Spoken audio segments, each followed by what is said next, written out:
What's it like to die and come back, over and over? Let me tell you, it sucks. I woke up with a throbbing bump on the back of my head, blood on my fingers. The original owner of this body got pushed by her uncle, hit her head on a rock, and died. That's how I ended up here. Reborn into her body. See, in my past life, the apocalypse came. Society collapsed, and I was starving, so I went out to find food. Then toxic acid rain fell and killed everyone, including me. But somehow I came back to life with special powers. I could make lightning by rubbing my hands together and create a small flame by snapping my fingers. I also had a perfect memory and learned things super fast. After the rain, lots of people got powers like mine. We were rounded up by some secret organization. I rose through the ranks thanks to my abilities. But my roommate, a woman with wood powers, betrayed me. As I was dying in the explosion, I grabbed her jade necklace and dragged her down with me. We both died. When I woke up in this little girl's body, I was still holding that necklace. I remember my old roommate bragging about how magical it was, so I pressed the jade against my bleeding head wound. Why waste it, right? The pendant disappeared, and a tiny red mark appeared on my left index finger. Through it, I could access a hidden space, about 300 square meters of grassland with a floating stone fountain full of sweet-smelling water. I drank that water, and my wound healed completely. I also discovered I could shoot spring water from my finger and make plants grow super fast. So now I basically have 2 powers plus a storage space. Not bad at all. But then the noise outside started driving me crazy. In the courtyard, my little brother Yunin, a skinny 6-year-old, was clinging to our mother's hand, crying and begging her not to leave. Our father had just died, and our mother, Qin Huaihua, was already remarrying. Her brother, Qin Daju, was trying to rip Yunin away. When that man raised his fist to hit my little brother, I threw a bamboo skewer straight through his wrist. I called Yunin over to me. The memories of the original girl flooded in. She was fierce, never backed down from a fight, and her grandmother always encouraged that fire in her. Our mother scolded me for hurting her brother. I snapped back. Are you even our mother? He pushed me yesterday and cracked my head open, did you not see? He was about to hit Yunin just now. Are you blind? You don't deserve to be called a mother. Then the mean old grandmother from mother's side came over, calling me a worthless money loser. I fired right back. If I'm worthless, you're the original worthless one, squeezing your daughter dry to feed your 2 useless sons. You're the real poison here. Well said. That's my granddaughter.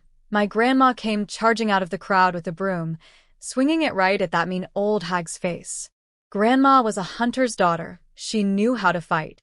She had old lady Qin screaming and dodging. But grandma's getting old. 2 younger women grabbed her arms and held her down. I wasn't going to just stand there. I ran into the kitchen, grabbed a cleaver, and pressed it against Qin Daju's neck before anyone could blink. Shut up, all of you. One more word, and I'll cut his head off. Everyone froze. The whole yard went silent. Even Grandma looked scared. She'd never seen me with a knife before. The Qin family was terrified. My mother's legs were shaking so bad, she could barely stand. I laid it all out. I told my mother she was the most useless person I'd ever met. All she ever did was cry while her family sucked her dry like leeches. I said I understood that a widow can remarry, but doing it right after my father's funeral was shameful. Then I gave my terms. You want to leave? Fine, but give back the money. Father's death compensation was 10 silver taels. Grandma gave it all to you. Split 4 ways between you, me, and my 2 brothers. You only get 2.5 taels. The other 7.5 stays with us. That's our survival money. If you don't give it back, I'll kill this man first, then burn down your family's house. I mean every word. I pressed the blade harder.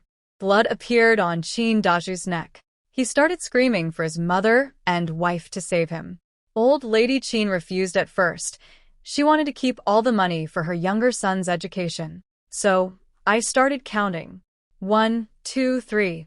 I cut a little deeper with each number. 4, 5, 6, 7, 8. Fine. I'll give it. Old Lady Qin finally broke. She pulled out the money, took my mother's share, and threw the rest on the ground. Yunin, go pick it up, I said. My little brother ran over and grabbed the money bag. I had Grandma check it, the amount was correct. But I wasn't done. I sent Yunin to fetch the village chief. Then I turned to my mother. Since you're remarrying from today on, your old age is not our problem. Whether we end up rich or poor, it has nothing to do with you. I'm writing a document to cut all ties. You'll sign it, stamp your fingerprint, and the village chief will witness it. And that includes all of you Qin people. We don't know you anymore. My mother cried. I'm your mother. How can you do this? Once you marry out, you're not our mother anymore. And don't you dare come back later, saying you'll take us with you. We're not stupid like you. We know that just means being dragged back to the Qin family to be worked like slaves. She stood there in shock. She'd never heard me talk this clearly before. Honestly, my mother is pitiful. She was brainwashed since childhood, told that as a girl, she should eat less, work more, and give everything good to her brothers. That's all she ever knew. But pitiful people usually have their own faults. If you never learn to think for yourself, you can't blame others for taking advantage of you. My words hit hard. Everyone in the yard heard every single one. Qin Daju was in so much pain, he just wanted this over with. He told his sister to agree to cut ties. After all, she could just have more kids later. What he really cared about was the money. He'd already lost 7 taels, and if my mother didn't remarry, that was another 6 taels of bride price gone. Losing money hurt him worse than dying. Old Lady Qin chimed in with her fake promises. Don't worry, your nephew will take care of you when you're old. Her eyes were spinning with schemes. She'd already taken a deposit on the bride price. There was no way she'd let this fall through. Fine. I'll cut ties. I won't come looking for you, my mother said. No surprise there. She was always a sacrifice everything for the brothers type. She used to sneak the good food my father brought home back to her family. The original me figured that out early. Whenever there were treats in the house, I'd eat them all immediately. My mother would say, your father didn't bring anything back, so I'd say, great, then there's nothing to save, and stuff my face. Eventually she started splitting things and hiding half, but I always found her stash and ate that too. My little brother Yunin came running back with the village chief, a man also surnamed Zhou, basically a distant uncle of mine. He saw the cleaver in my hand and the blood on the ground and nearly jumped out of his skin. Sisi, let's talk this out calmly, village chief. Your timing is perfect. I need you to witness and write up 3 copies of a kinship severance document. He asked if I was sure if my brothers agreed. That's when my second brother, Zhou Nianen, about 10 years old, walked into the yard carrying a bundle of firewood on his back. I agree, he said coldly, staring at our mother. I asked both brothers directly. Nianen said, she doesn't want me, so I don't want her. Little Yunin, eyes red and swollen, said, she's not my mother anymore. I only have my sister and brother now. My mother cried harder. You've really broken my heart, but that's who she was, a woman who couldn't stand on her own 2 feet. When my father was alive, she followed him. Now that he was gone, she panicked and just did whatever her mother and brother told her. She never once thought about relying on herself. The village chief wrote up 3 copies of the severance agreement. 1 for the Qin family, 1 for us, 1 for the county office. I let go of Qin Daju, and we all pressed our fingerprints on the documents. My mother pressed hers too, tears streaming. Take care of yourselves, she choked out, looking at the 3 of us. I turned my back, didn't give her a single glance. Nianen did the same. Only little Yunin watched her go, eyes full of tears. She closed her eyes, turned around, picked up the small bundle Grandma threw out for her, and left crying with the Qin family. The village chief shooed away the nosy villagers, then asked what we planned to do next. Grandma invited him inside. I looked around at the family that had gathered, my uncle and aunt who showed up late after everything was over, my older uncle and his wife who just stood in the crowd watching, all my cousins who didn't lift a finger. The only person in this whole family who truly cared about me was Grandma. Everyone else was either too cowardly to speak up, too selfish to care, or already eyeing our silver. I didn't want to live with these people. I didn't want anyone taking advantage of us. Village chief, Grandma, uncle, since all the elders are here, my father is dead, My mother has remarried, and I'm now the head of my household. I want to split the family. Grandma smacked me hard on the back. Nearly knocked me off my stool. You crazy girl. You think just because you have some silver you can fly on your own. She tried to grab my ear, but I dodged. Grandma, hear me out first. You can hit me after. I took her hand and looked in her eyes. She paused. I could tell she sensed something different about me, that I wasn't just being reckless anymore. I was thinking clearly, making real decisions. She looked at me for a long moment. Her son was dead. His wife had left. And now her granddaughter was going to have to raise 2 little boys on her own. Her heart ached for me. I could see it. But I also knew she saw herself in me. Bold, fearless, ready to act. And that gave her just enough trust to listen. We live in a country called you, kind of like the Song dynasty from the history books I remember from my past life. Let me lay out the family situation. Grandpa died 2 years ago. Grandma had 3 sons and 2 daughters. My father was the second son, Zhou Wenlin. He died recently in a fire while doing odd jobs away from home. 2 other village men died with him. My oldest uncle is Zhou Wenmu. His wife, Lu Tsuelon, is the scheming type. They have 3 daughters, Zhaodi, Lady, and Pundi, and 1 son, Mani. The names of the girls basically all mean bring a brother. You can tell what kind of family this is. My youngest uncle is Zhou Wensun. His wife, Nie Pinger, is quieter. They have a daughter, Wenwen, and a son, Jin Bao. Uncle Wensun works at a shop in town while his wife handles things at home. Grandma also has 2 daughters. My big aunt, Zhou Jinhua, married into the next village over. She's fierce like grandma and runs her husband's household. My little aunt, Zhou Yinhua, is gentler. She married a scholar's family in town last year and rarely comes back. Now, the family meeting. Splitting up is better for everyone, I said. I don't think anyone here actually wants to spend money raising 3 orphans. And just so we're clear, my father's compensation money is for my brother's education. I'm not sharing it. The second I said that, Aunt Lu Tsuelon's face changed. She elbowed my oldest uncle. He glanced back at her, but said nothing. Uncle Wensun and Aunt Nia just sat quietly with their heads down. Grandma saw all of it. I could tell her heart sank. Her children were already calculating. Fine then. Split it all up, Grandma said, sounding like the life had been sucked out of her. And I'll live with Sisi and her brothers. Aunt Lu Tsuelon jumped in immediately. Mother, you can't. You should live with us, the eldest family. What will people think? Of course, she didn't actually care about Grandma. She just wanted Grandma's labor, someone to cook, clean, and manage the household. Grandma shut her down. Your 2 oldest can already work. You can handle things yourself if you stop being lazy. The second family has no adults at all, 3 children alone. That's where I'm needed. She asked Uncle Wenmu directly what he thought. He's a timid man, spent years feeling ashamed because he couldn't produce a son, then finally had one and felt a bit better, but never grew a backbone.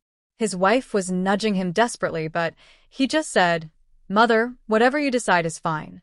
Lu Tsuelon looked like she was about to explode. Uncle Wensun and Aunt Nia were asked next. We have no objections. We'll follow your decision, Nia Pinger said simply. Smart couple, they knew when to keep quiet. Then Grandma laid out the division. She brought out the family savings, 12 taels of silver, split 4 ways.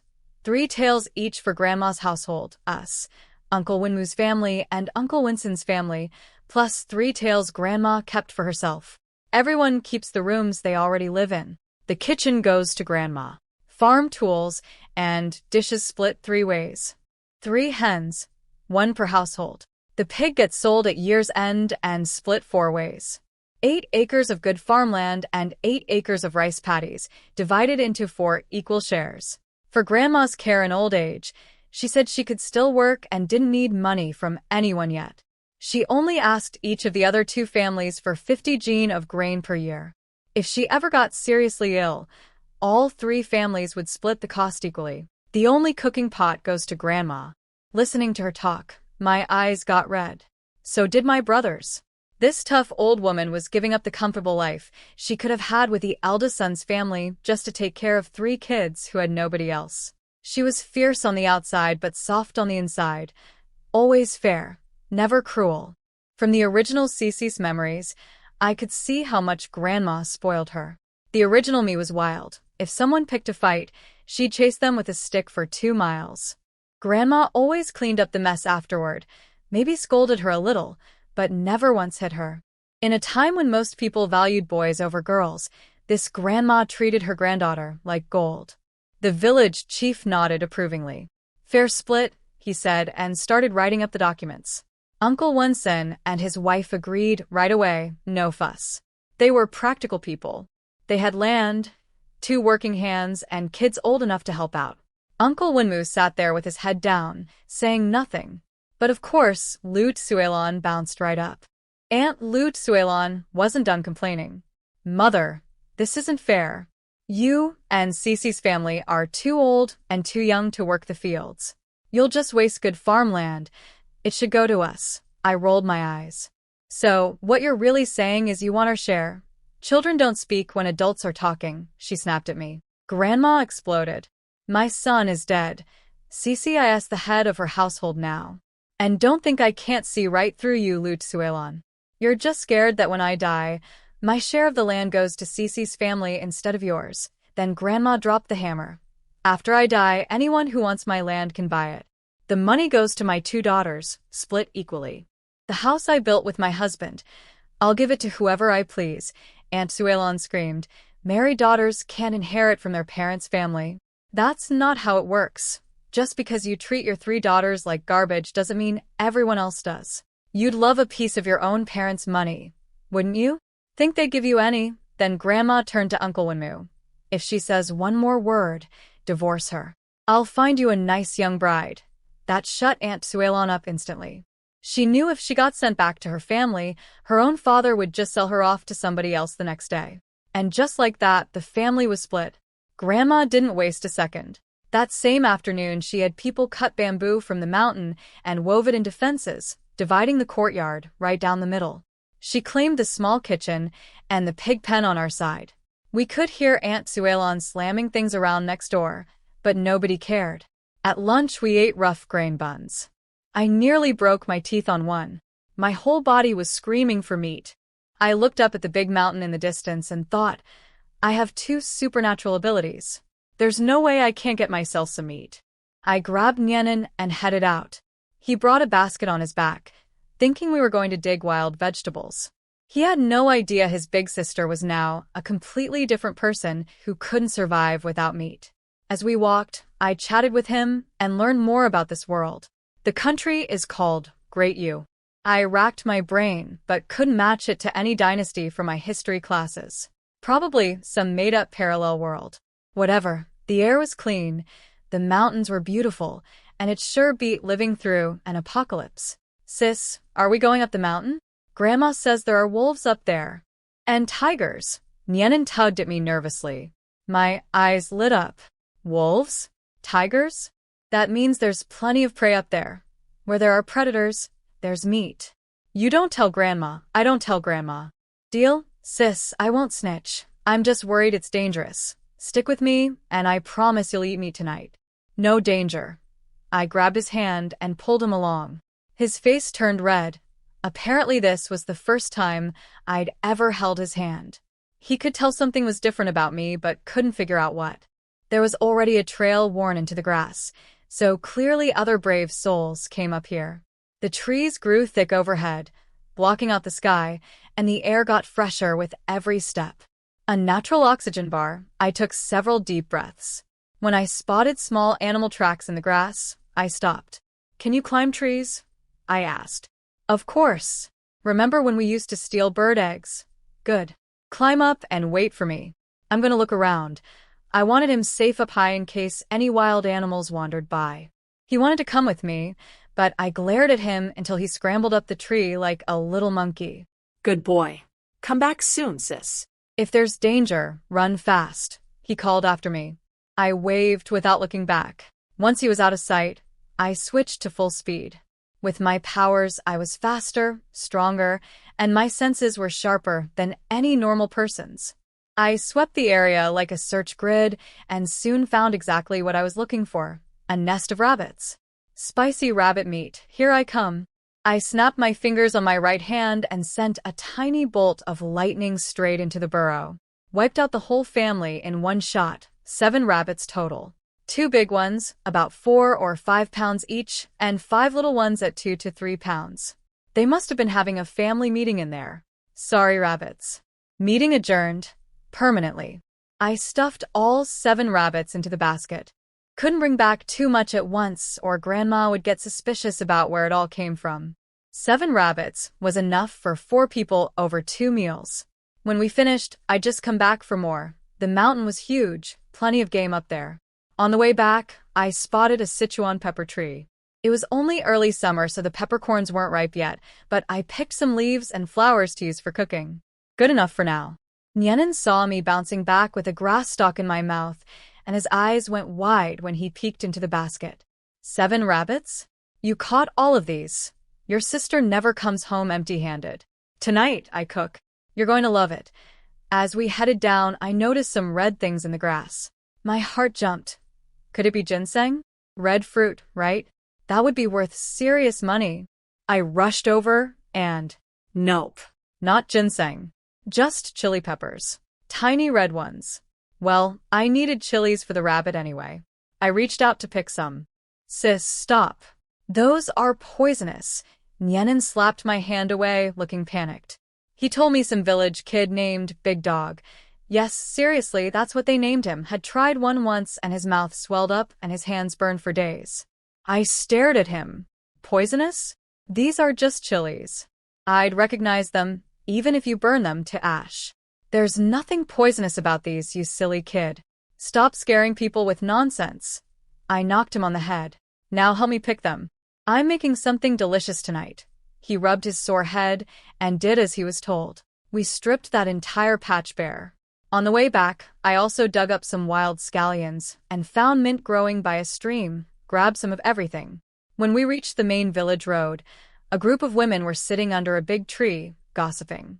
Their eyes immediately locked onto us. I could tell with my toes what they were talking about. Our family drama from this morning. Village aunties are basically a living news network. One of them came over, a sickly-looking, yellow-faced woman with a fake smile. Oh, Sisi, what did you find up there? Let Auntie take a look. She reached for my basket. I spun away from her hand. Look at what? There's nothing to see. I just want to peek. One look won't cost you anything. I recognized her from the original Sisi's memories, Annie Huang, the village's #1 freeloader. The original me never let her get away with anything either. Annie Huang, I caught rabbits in here. If you grab my basket and they escape, are you going to replace them? How about you go home and cook dinner before your husband gets back and beats you again for not having food ready? I gave her a big eye roll and walked off with Nyenin. She was hopping mad behind us, muttering, "No wonder your own mother didn't want you." The women under the tree heard everything and were covering their mouths laughing. One said, "Of all the girls in this village, Zhou Sisi is the fiercest. I've never once seen her come out on the losing end." Another glanced at a woman sitting quietly doing embroidery and said, "I wonder which poor boy will end up marrying her." That embroidery woman didn't say a word, but I noticed her eyes were spinning with thoughts. She suddenly packed up her things and hurried home. One of the other aunties watched her go and said with a sneer, "Looks like the Liu family's having rabbit meat for dinner tonight." I didn't care about any of that. I just wanted to get home and start cooking.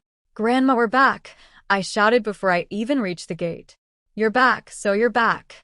Why are you screaming?" Grandma came out looking annoyed, little Yunin trailing behind her like a shadow. I hooked my arm through hers and whispered in her ear, "Grandma, I caught rabbits. We're eating meat tonight." Her face went from surprised to furious in half a second. "You went up the mountain? What did I tell you? I told you not to go up there. Do my words mean nothing to you?" She grabbed my ear and dragged me into the yard. I was yelping the whole way. I honestly couldn't remember the last time someone twisted my ear like that. She didn't let go until we were inside, and by then I was standing there holding my throbbing ear with a look of pure defeat on my face. Grandma's jaw dropped when she saw the basket. "Good heavens! Did you raid a whole rabbit den? 7 rabbits lined up nice and neat. She immediately started scheming. I'll take these to the market tomorrow and save the money for your dowry. Absolutely not. I snatched the basket back. I nearly died catching these, and I want to eat them.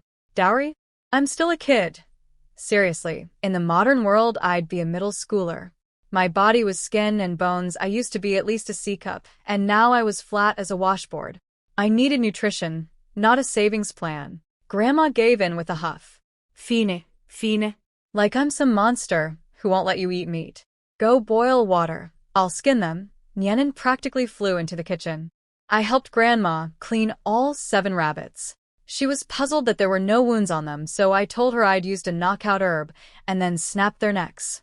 She bought it. The original Sisi used to pester the village hunter so much that he actually taught her some trapping skills, so it wasn't hard to believe. Grandma, I'm cooking tonight. You just sit and wait. I also suggested we send some meat to my 2 aunts. Partly because I'm nice, but mostly because visiting my younger aunt in town would let me scout for business opportunities. Grandma looked pleased. Well, at least you remember your aunts. They've always been good to you. I went all out. Chopped the rabbit into small pieces, blanched them in boiling water with rice wine to kill the gamey smell. Then I cleaned the wok, heated oil with old ginger, and tossed the meat in for a hard stir-fry. Added a spoonful of dark sauce, more rice wine, the chilies and pepper leaves I'd picked, then water and salt. Let it stew on high heat. Nyenin watched me work while tending the fire, clearly confused by how skilled I'd become. I went to the back garden to pull some garlic. Grandma kept a little vegetable patch there, and that's when I heard a voice. Sisi, does your head wound still hurt? I looked up. Standing in front of me was a clean-looking young man, about 5'8", wearing a faded blue scholar's robe. Not exactly handsome, but neat. He was giving me his best concerned face. I knew exactly who this was. Lu Chongwen, the village's resident scholar boy. Every girl in the village had a crush on him because he'd passed the first level exam and was preparing for the next one. The original Sisi liked him too, and used to bring him food all the time. But this guy was a classic player. Never said yes, never said no, never took responsibility. A walking central air conditioner, blowing warm air at every girl equally. And I knew exactly why he was here. His mother had been sitting under that gossip tree when I walked by with my rabbits. She must have sent him over to mooch some meat. A scholar, and he still had the nerve to come begging for food. Shameless. Sisi, don't be upset that I came so late to check on you. I only just heard what happened. You know I'm always studying. He put on his puppy dog eyes.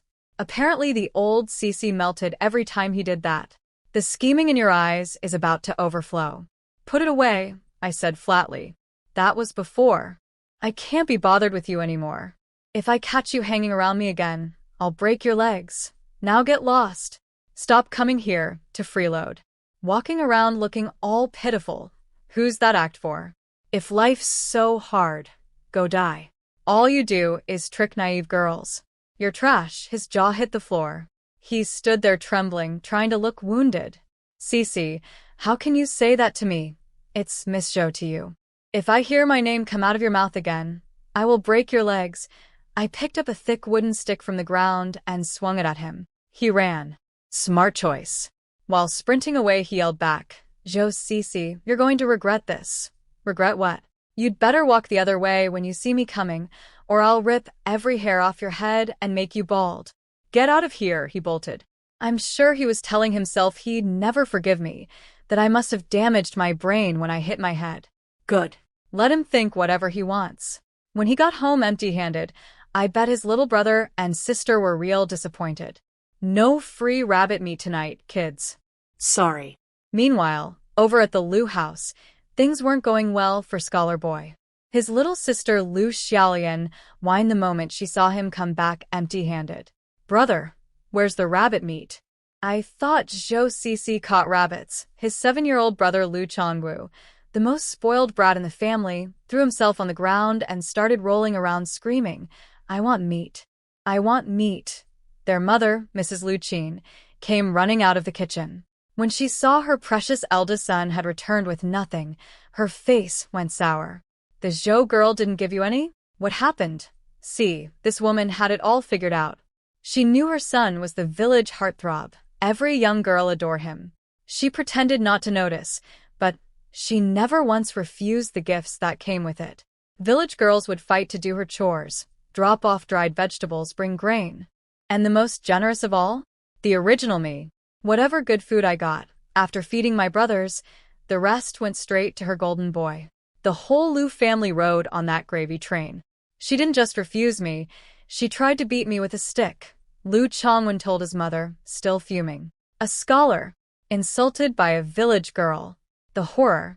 Little sister Xiaolian grabbed a stick and was about to storm over to fight me, but her mother called her back. Instead, the two of them huddled together, whispering and scheming. Whatever they cooked up, Xiaolian walked out with a crafty grin on her face. Back at our place, the smell of my cooking had drifted for miles. Everyone passing our yard was sniffing the air with jealous faces. Who's cooking meat? It smells incredible. It wasn't just passers-by. Uncle Wenmu's family and Uncle Winston's family could smell it too. We'd only just put up the bamboo fence between us. Their kids were practically drooling into the wind. Aunt Lu Tsuilon was seething. In her mind, we had no business eating meat right after the family split. Grandma must have been hiding money and giving it all to us. She, the eldest daughter-in-law, should have been the one benefiting. Everything was supposed to be hers. Her son money to get her sleeve. Mama, I want meat. Eat, eat, eat. That's all you know. Do we look like we can afford meat? She screamed at him. The poor kid burst into tears. He was 7 but looked about 5, scrawny and timid, the kind of boy who cried at everything. Even though the family always fed him first, he was still malnourished. Then Suelon started her passive-aggressive routine, talking loudly so we'd hear through the fence. All they do is eat. Why doesn't heaven strike them dead? God must be blind. Oh, she wanted to play that game? Fine. I'm an expert at this. My, heaven really must be blind. It should send a lightning bolt down on people with rotten hearts. I shouted right back. The mountain is full of rabbits. If you're too lazy and useless to catch your own, that's your problem. Sitting at home dreaming someone will hand you free meat. Who do you think you are, the Queen Mother of Heaven? You should eat dirt. Jealous of people eating meat? That kind of person truly deserves to be struck by lightning. Open your eyes, heavens. Zap these foul-mouthed trash. I don't take garbage from anyone. Whether it's the old me or the new me, nobody gets to dump on me without getting it thrown right back. Fighting, cursing, trash-talking, these are my specialties. I've never been afraid of anyone. Well, except Grandma. That old lady I can't fight or curse. She's the one exception. My cousin Jowdy, Suelon's eldest daughter, tried to step in. Zhou Sisi, who are you cursing at? I'm an MY yard. I'll curse whoever I want. Then I went for the kill. I'm a whole year younger than you, and I caught rabbits on the mountain, 7 of them. You're older than me, and you've never even found a wild duck egg. Makes me wonder.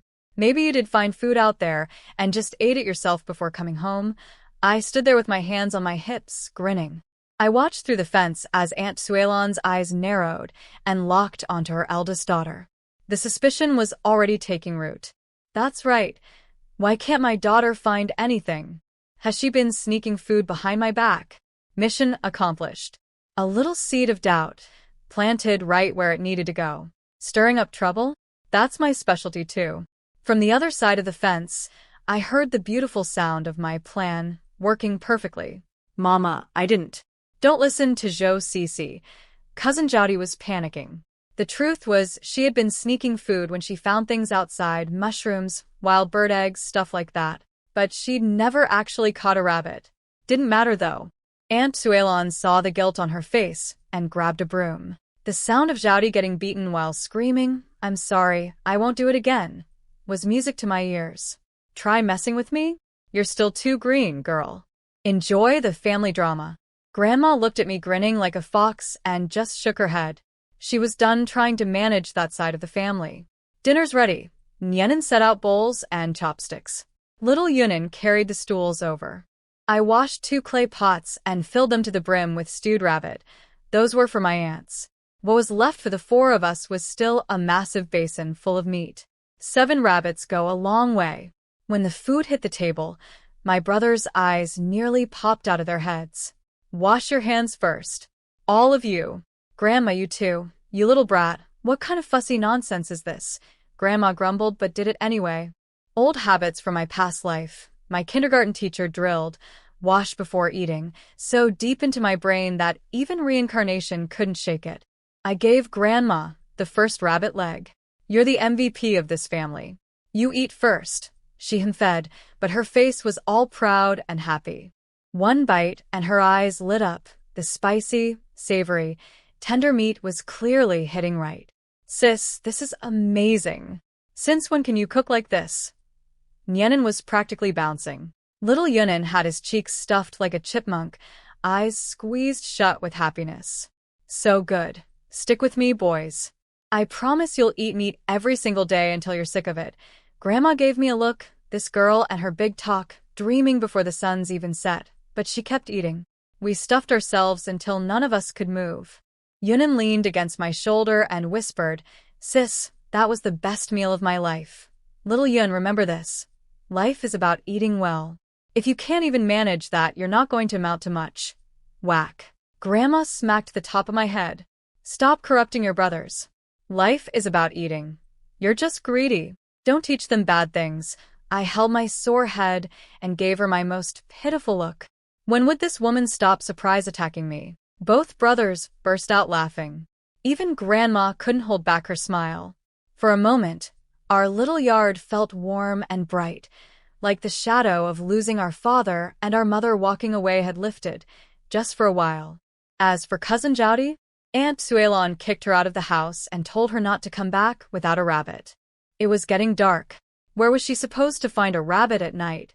She wandered the village, stomach growling, smelling everyone else's dinner. Over at the Lu house, Scholar Boy's family was having a feast, bamboo shoots with cured pork, plus eggs. All free. All courtesy of his little sister Xiaoyan scheming. Here's what happened. Mama Lu told Xiaoyan to, accidentally, let it slip to all the village girls that she was looking for a wife for Lu Chongwen. Nothing fancy, just a girl from a family that treated them well.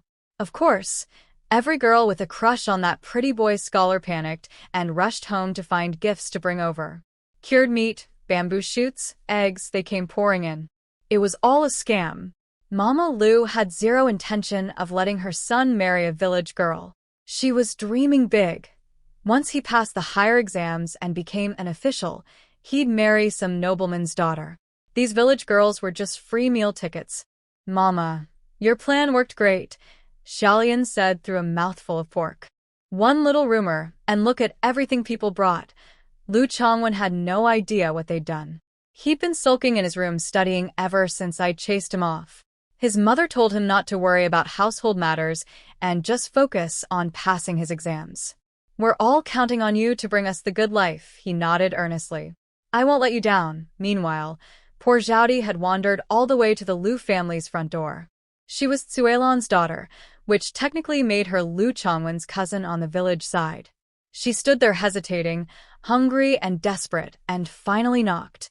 Meanwhile, Cousin Jowdy had gone to the Lu family's house hoping for some sympathy, or at least some food. Mama Lu opened the door and saw her standing there empty-handed. Her eyes flashed with annoyance, but she kept her fake polite smile. Oh, Jowdy, what brings you here so late? She blocked the doorway completely. No invitation to come in. Jowdy asked if she could step inside, but Mama Lu made an excuse. Xiaoyan isn't home, and it wouldn't be proper with just my sons here. What a joke. This woman acted all refined and gracious in front of the village, but behind closed doors, she was pure snobbery. In her mind, anyone who showed up without a gift was worthless. After Jowdy left, Mama Lu slammed the door and went back inside muttering insults. Who was it? Xiaoyan asked. Zhou Jowdy. Empty hands, wanting to come in. I sent her away. Huh? As if she could ever be good enough for my brother. Poor Jowdy ended up squatting outside her own front door, crying. She blamed everything on me, of course. But honestly, I didn't force her to mouth off at me. I didn't drag her to the Lu house to humiliate herself. Some people just love blaming everyone except themselves. Back at home, I was examining my new face in a little bronze mirror. Too thin, skin dull like it had a gray film over it. But the eyes were nice, lively with a hint of charm. Small nose, pouty lips, dimples when I smiled. With some weight and better clothes, I could actually be pretty cute. But looks weren't the priority. I needed money. This country, Great U, valued scholars, so getting my brothers into school was essential. If one of them could pass the exams and become an official someday, I could retire and relax. Plus, without someone in power backing us, any money I earned could be stolen on some trumped-up charge. I needed protection. Stop staring at yourself and go to bed. Grandma walked in and nearly jumped when she saw me making faces in the mirror in the dark. I told her I'd boil water for a bath first. Here's the thing, I'd always wanted to try using one of those old earthen stoves. I'd seen them on short videos in my past life. How hard could it be? Very hard, apparently. I stuffed the firebox full of wood, lit it up, and within minutes the kitchen was billowing with smoke. I crawled out on all fours, face black with soot, coughing my lungs out. Grandma came running, screaming about me burning down the kitchen. She yanked the overstuffed wood out of the stove and then chased me around the yard with a fire poker, landing punches the whole way. You call that boiling water? You nearly punched a hole through the pot. How are you getting dumber? You can't even light a stove. In the end, Nyenin boiled my bath water. I sat there touching the spot where Grandma had ripped out a few strands of my hair. That old lady was brutal. My poor scalp. I thought I'd have trouble sleeping in this strange new world, but the moment I lay down, I was out cold. The chirping of insects was like a lullaby. Grandma tucked my blanket around me and stroked my hair gently. She probably thought I was just a kid trying to stay cheerful through hard times. I slept beautifully until a rooster woke me up at dawn. Whose chicken is that? Kill it and stew it. What time even I ass it? That rooster is worse than Joe the Skinflint's chicken. What are you mumbling about? Who's Joe the Skinflint?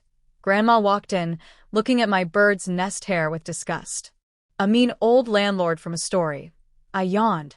Hurry up and wash. We're taking the ox cart to town. I got dressed, walked outside, and looked around. Where's my toothbrush? I wandered the whole yard until Nyenin found me. Sis, what are you looking for? How do you clean your teeth here? He looked at me like I'd lost my mind, snapped a willow twig off a tree, and handed it to me. Dip it in coarse salt and scrub your teeth. Did you forget? Are you still half asleep?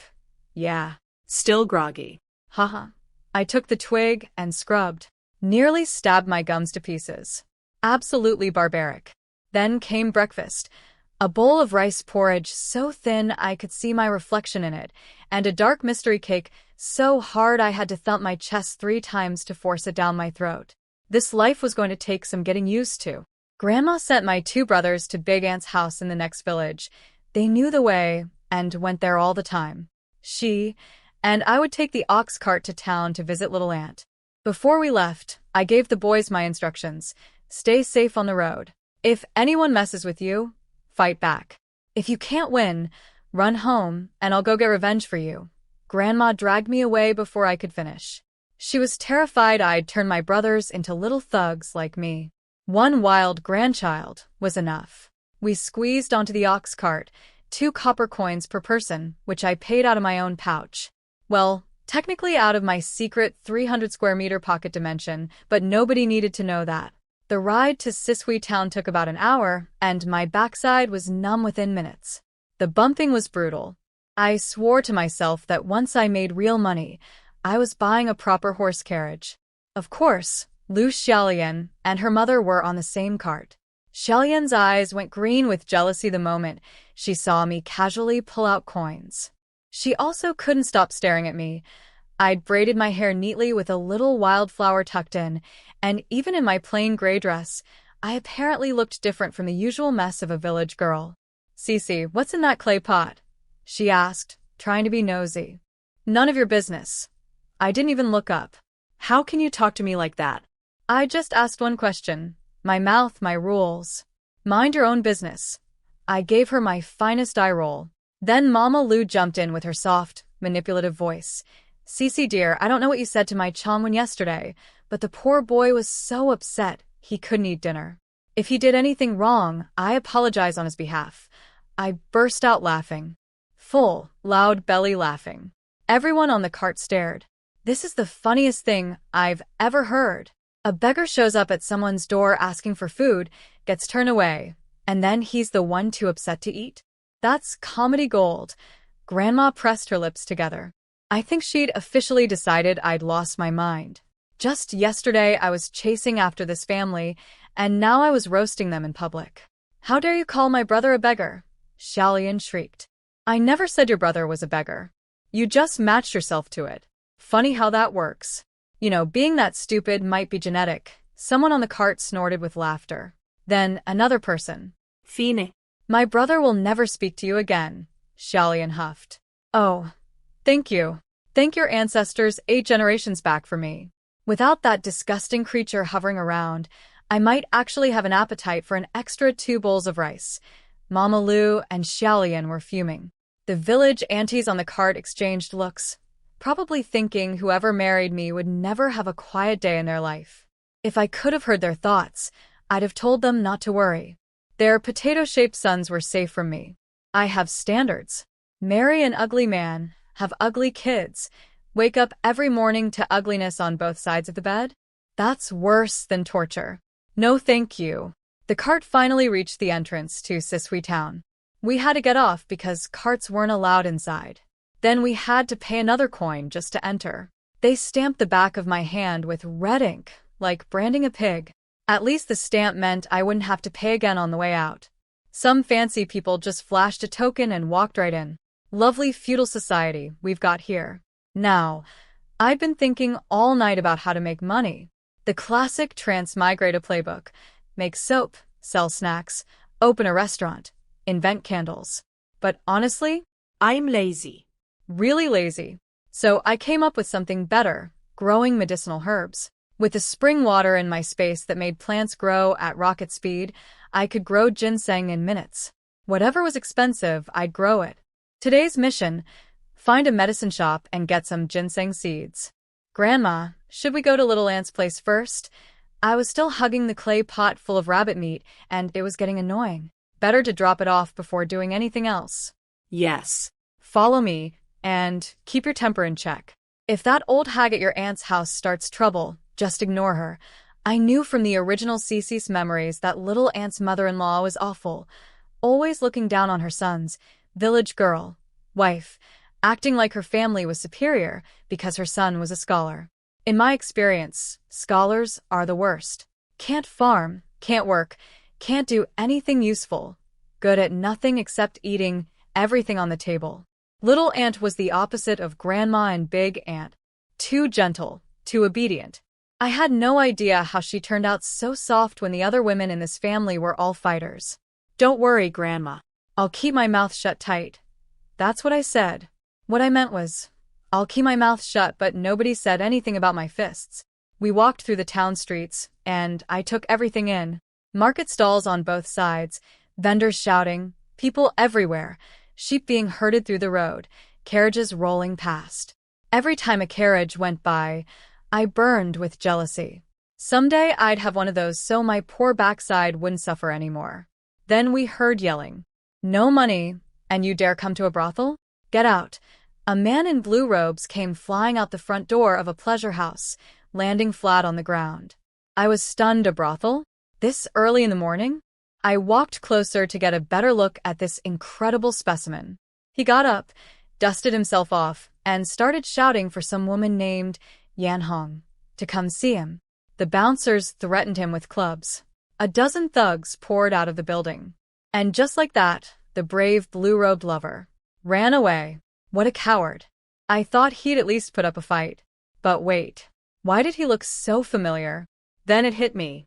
That was my little aunt's husband, Tang Onping. I turned to Grandma.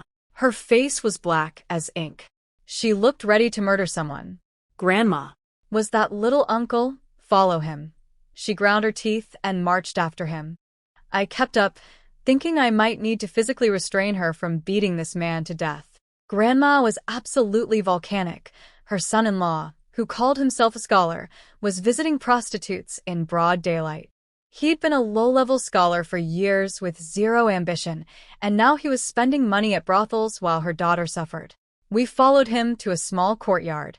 He pounded on the door, then started kicking it when nobody answered fast enough. The door cracked open and he immediately started screaming at whoever was behind it. "Are you deaf?" I was yelling forever.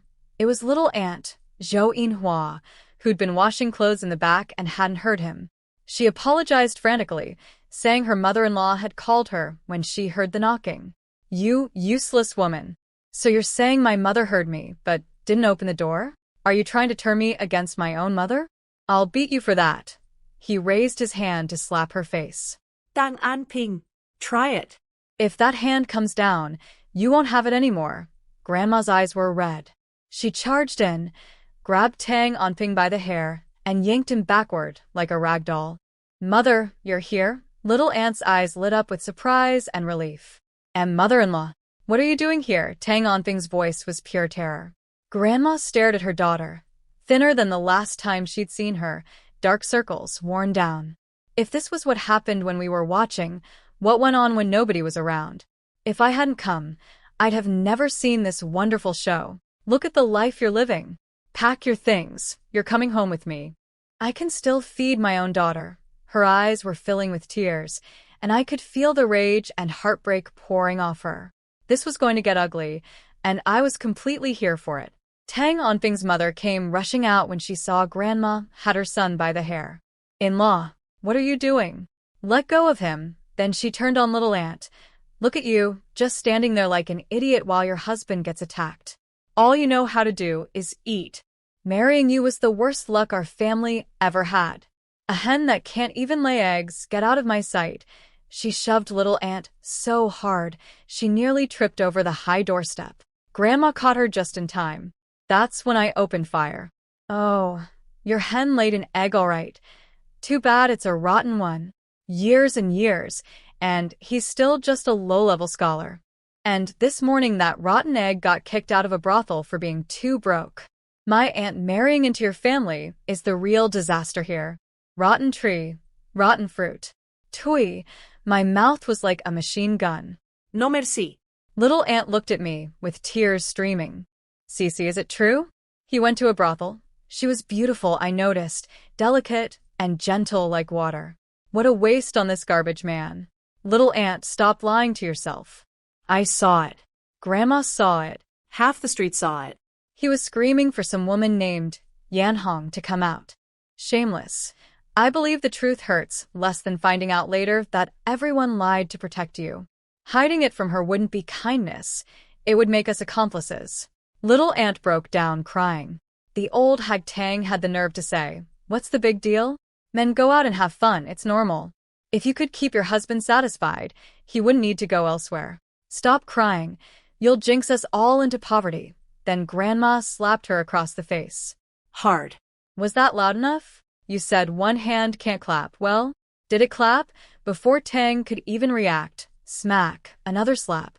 "I gave you my good daughter, and this is how you treat her? I'll fight you to the death today." Grandma grabbed the old hag by the hair and went to town on her. Her hands were a blur. I watched in awe. Grandma was a hunter's daughter, after all. She'd spent her life doing hard farm work. This pampered old woman who sat around bossing people was no match. Tang Anping tried to rush in and save his mother. I stepped in front of him with a wooden stick. "Going somewhere? You want to bully my grandma too?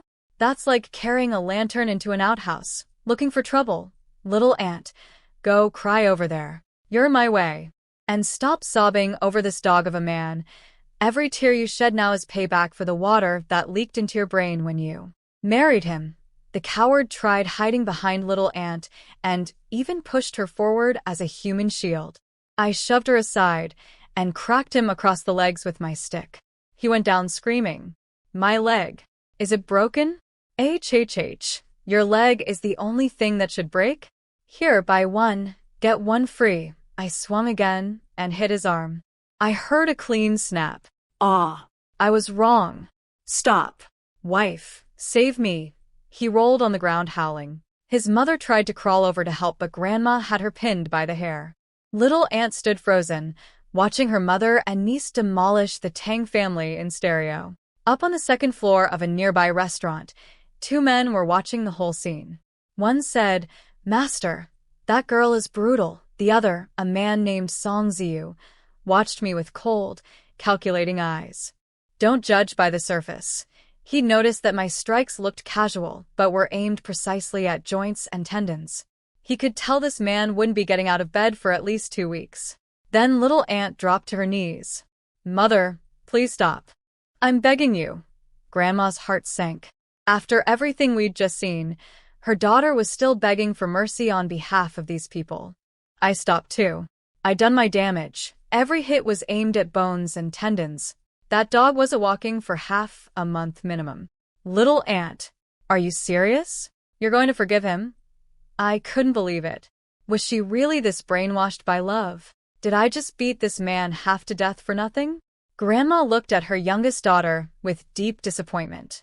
"Manhwa, think carefully. If this is your choice, I'm taking Sisi and leaving. From now on, you're on your own." "Mother, your daughter is unfilial." Little Aunt knelt and kowtowed to Grandma, tears streaming but eyes firm. I understood then. In this era, a woman's reputation was everything. If Little Aunt came home as a returned wife, it would hurt the marriage prospects of all the girls in our family, me, my cousins, everyone. She was staying in this miserable marriage to protect us. "Grandma, let's go," I said softly, tugging her sleeve. Before leaving, I picked up the clay pot of rabbit stew and brought it to Little Aunt. "I caught wild rabbits on the mountain and cooked this for you." Then I raised my voice so that beaten dog on the ground could hear me clearly. "If he ever hits you again, I will end him." Tang Omping shuddered, and I swear his wounds started hurting worse. Grandma was radiating fury as we walked away. I wanted to talk to her about what I'd noticed, that Little Aunt was sacrificing herself for the family, but I wasn't sure if it was the right time. "Just say it. Holding it in won't help," Grandma said. She'd already noticed me struggling. I explained Little Aunt's reasoning, then added, "Next time he touches her, I'll throw a sack over his head and break both his legs so he can never go out and fool around again." Grandma's response floored me. "Why didn't you say that earlier? We should have broken their legs while we were there. Then that mother-son duo would have to depend on your aunt for everything, eating, drinking, even using the toilet. One skipped meal and they'd behave real quick." I stared at her. This old lady's brain worked on a completely different level. She actually looked like she was considering going back to finish the job. "Let's give them a pass this time," I said quickly. "Their injuries will take at least 2 weeks to heal. We'll come back then, and if they're still mistreating Little Aunt, we strike again." Grandma agreed, grinding her teeth so hard I could hear it. Then I spotted a medicine shop. "Grandma, I want to check out that pharmacy. I saw herbs on the mountain and want to ask if they buy them." She headed off to the grain store, and we agreed to meet up later. I walked into the first pharmacy, inhaled the wonderful herbal fragrance, and politely asked the clerk how they purchased ginseng and lingji mushrooms. The guy looked me up and down my worn-out, faded clothes, and dismissed me instantly. "We don't buy from outside.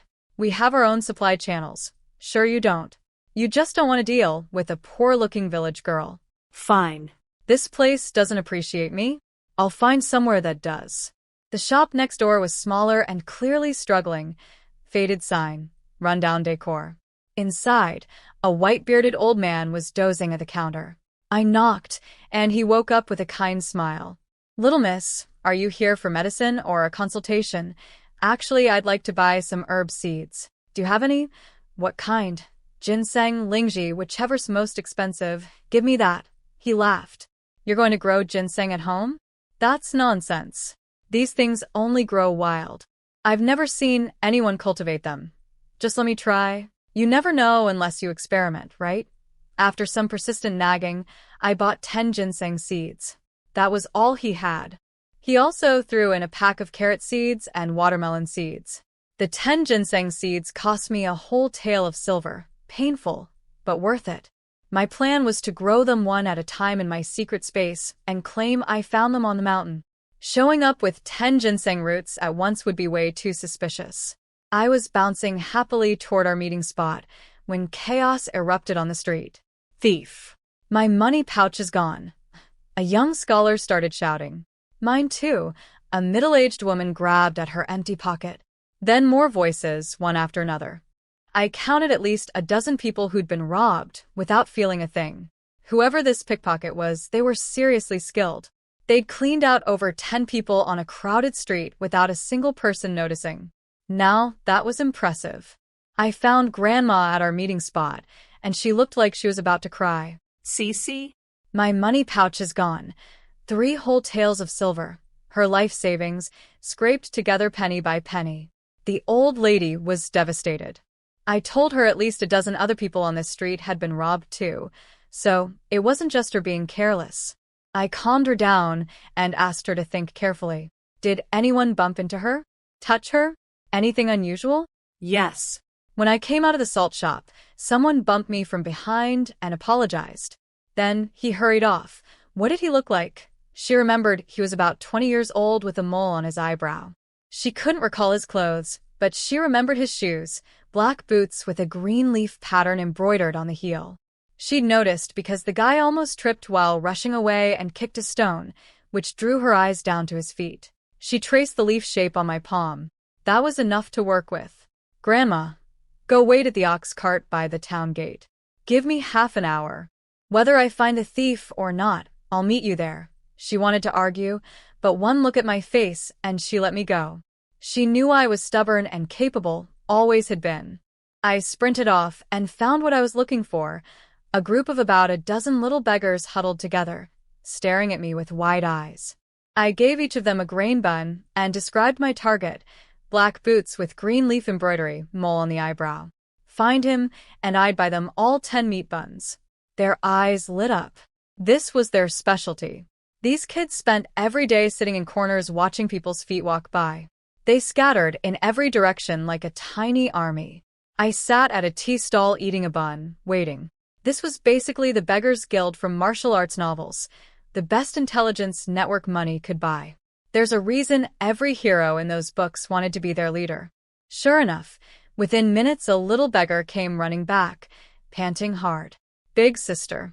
There are several people wearing those shoes. They're all at the old city god temple. Just as I suspected, this wasn't one thief. It was a whole gang. That many people robbed at the same time? Had to be a team operation. The kid led me to a crumbling temple with half its roof caved in and walls falling apart. I peeked over the collapsed wall and counted 5 people inside. Something was off. Their beards looked yellowish, and the language they were speaking wasn't anything from Great U. It wasn't English or Korean either. It sounded like Japanese? Wait, what? This dynasty doesn't even exist in real history. Did that guy Sufu sail off to find the elixir of immortality this early and create Japan already? Figures. Those people causing trouble no matter what timeline we're in. Stay here, I told the little beggar. Don't come in no matter what. Wait for me, and I'll take you to buy meat buns. I slipped inside, keeping behind a half-collapsed pillar. Then I picked up a few pebbles from the ground, weighed them in my hand, and flicked them out one after another. Back at the military base in my past life, I'd trained in hidden weapon techniques and ranked first in my class. That's actually one of the reasons people got jealous enough to betray me. But right now, those skills were paying off nicely. 4 screams. 4 bodies hit the floor. The 5th guy clutched his sword, eyes darting around in terror. Who's there? Show yourself. I jumped out and stared down the one still standing, the young man with the mole on his eyebrow. It's your grandauntie. That's who. You're the one who stole all those money pouches, aren't you? You're not even from Great U, are you? What were you all jabbering about just now? Stealing from ordinary people, have you no shame? If you're going to steal, at least steal from the national treasury. The emperor's got more money than he can spend. Go help him lighten the load. I made quick work of the last guy standing, then stripped all 5 of them down to their underwear, tied them to pillars with rope, and stuffed their mouths shut. It was early spring, pretty cold to be sitting around half naked. Whether you live or die is up to fate now, I told them cheerfully. I found over a dozen stolen money pouches on them. I picked out Grandma's and pocketed it. I also found about 2/10 of a tael of silver on 2 of them, call it a handling fee. Then I tossed their 5 swords down a dry well in the courtyard and walked out dusting off my hands. What I didn't know was that someone had been watching the whole thing. A man named Song Ziyu and his servant 01 had followed me from the street and watched from a tree. They were stunned. After I left, they jumped down, found a hidden letter in one of the men's shoes, and left the thieves to freeze and starve. You heard the girl, Song Ziyu said coldly. Leave it to fate. Now, I'm not greedy. Those other money pouches weren't mine, so I couldn't keep them. I wrapped them in a cloth, and when I passed by the government office, I stuffed the whole bundle under the stone lion by the front gate. Then I picked up a rock and punched a hole through the announcement drum to get their attention. I watched from a street corner until the officials came out and found the pouches, then slipped away. I'd bought green bean cakes at a pastry shop on the way, partly as a cover story for being late, partly because they looked delicious. When I got to the ox cart, Grandma was anxiously scanning the crowd for me. Lu Xiaolian immediately started running her mouth. Are you really going to make everyone wait for one person? We have things to do at home. You're alive and well enough to complain, so why can't I make people wait a few minutes? I said coolly.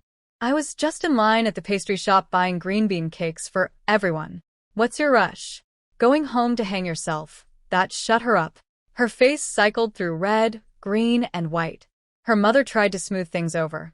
Sisi, Xiaolian was just worried about you. I don't need your concern. We're not that close. I handed the cakes to Grandma and whispered for her to share them with the aunties on the cart, but skipped the Lu mother-daughter duo.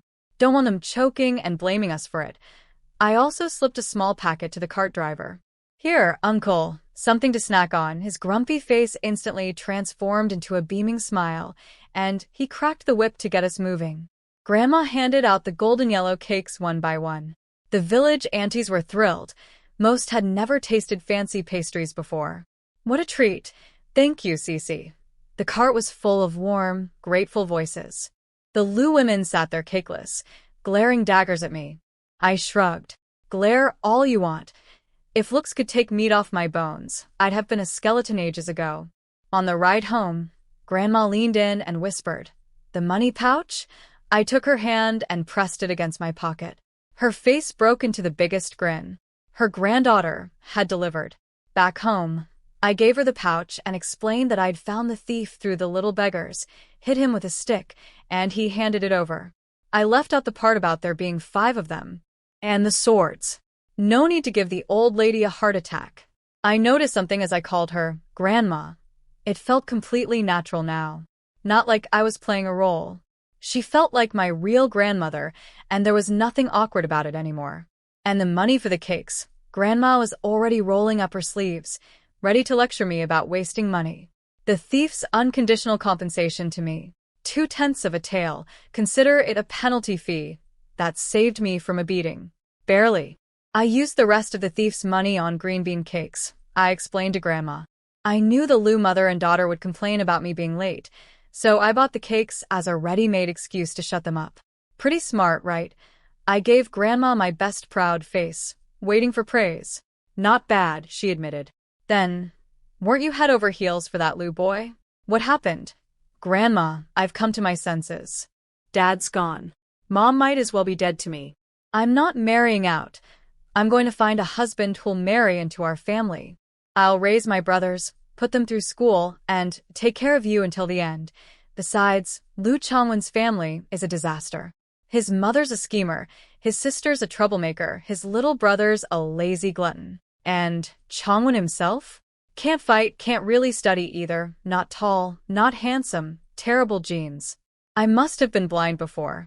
Now he's not even worthy of carrying my shoes. What I want is a man with no meddling parents, tall and handsome, looks good in clothes and out of them, can read and fight, and whack. Grandma's broom found my head. Ow. Grandma, why? I bolted out of the yard before she could get another swing in. I'm going to check if the boys are back, I yelled over my shoulder, grinning. She'd been touched at first, her granddaughter being responsible and filial. Then my description of the ideal husband went off the rails, and she couldn't take it anymore. But I wasn't actually going to wait for my brothers. I ran straight up the mount. After checking nobody was around, I planted one ginseng seed in the soil and summoned spring water from my space to water it. What happened next blew my mind. The seed sprouted, grew, flowered, and fruited right before my eyes. I caught the new seeds before they fell. No more buying seeds ever again. The ginseng root kept getting thicker and thicker. I yanked it out before it turned into a ginseng spirit or something. It was as thick as a child's wrist, and I pulled it out like a radish. No delicate archaeological dig needed. I stared at it, wondering if I should drink some of this spring water myself. Maybe I'd grow as tall as Yao Ming. Then I heard rustling. I quickly wrapped the ginseng in moss to keep it fresh. I'd seen that trick in a video once, and scrambled up a tree. Looking down, I understood what was happening. The spring water had splashed everywhere when I watered the ginseng, making all the surrounding plants explode with growth. The smell had attracted a herd of wild mountain goats. My eyes lit up. Well, hello there, little lamb kebabs. The lamb kebabs had no idea death was watching them from above. I scanned the herd and picked my target, the fattest, laziest-looking male goat.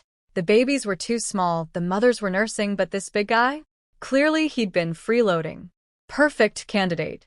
I rubbed my fingers together and sent a bolt of lightning right into him.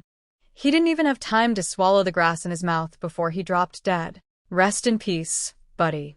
In your honor, I promise to cook you as deliciously as possible. I jumped down, threw the goat over my shoulder, and headed home. Back at the military base, I used to carry 2 truck tires at once. One goat was nothing. The moment I entered the village, people started gawking. Is that the Zhou girl? Is she carrying a wild goat?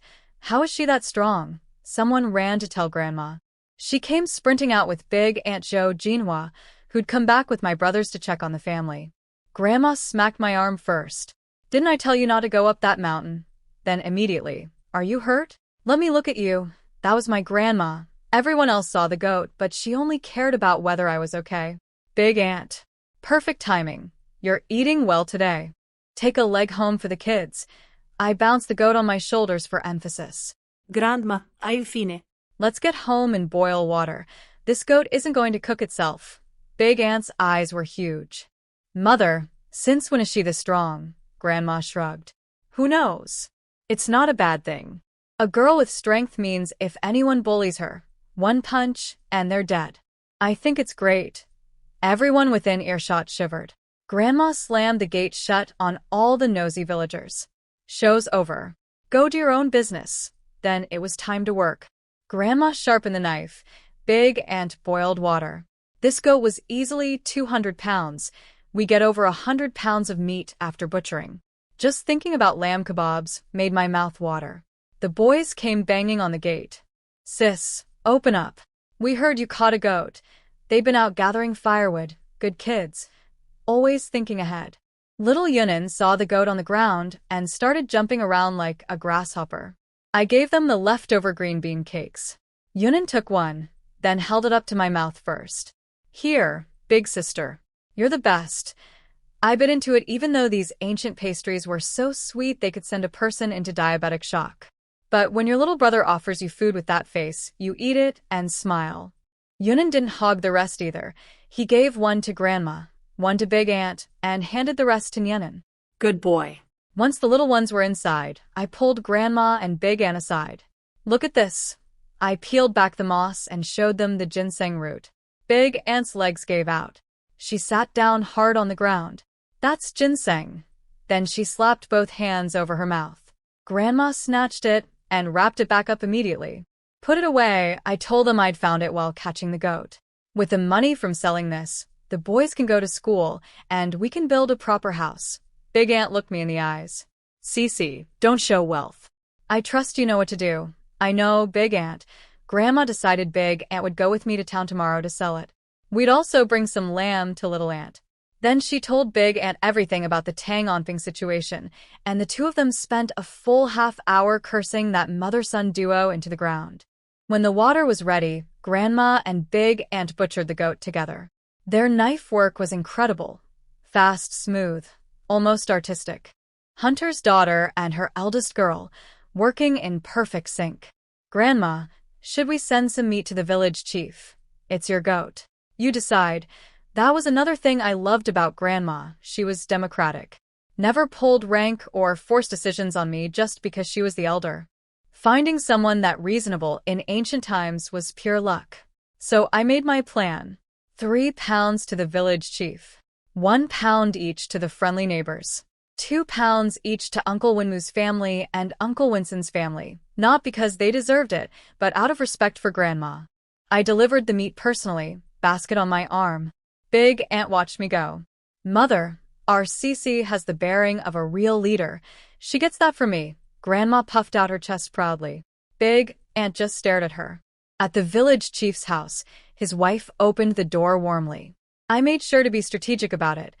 I was carrying a 1 pound piece in my hand for show, but pulled out a noticeably bigger piece from the basket and handed that one over. Anyone with eyes could see the difference. The message was clear. You're getting the VIP portion. The whole family noticed and appreciated it. The chief came over smiling. You're a good kid, Sisi. Thinking of your uncle even when you have something good. If you ever need anything, come find me. He took the meat without any fake politeness, didn't treat me like an outsider. I liked that. It's only right to take care of elders, I said. I've got more deliveries to make. I'll be going. He walked me to the door personally. After I left, his wife said, that girl is something else. Carried that huge goat like it was nothing. The chief told her, keep an eye out for her. Make sure nobody gives her trouble. His son laughed. Who'd dare? She'd destroy them. Doesn't matter.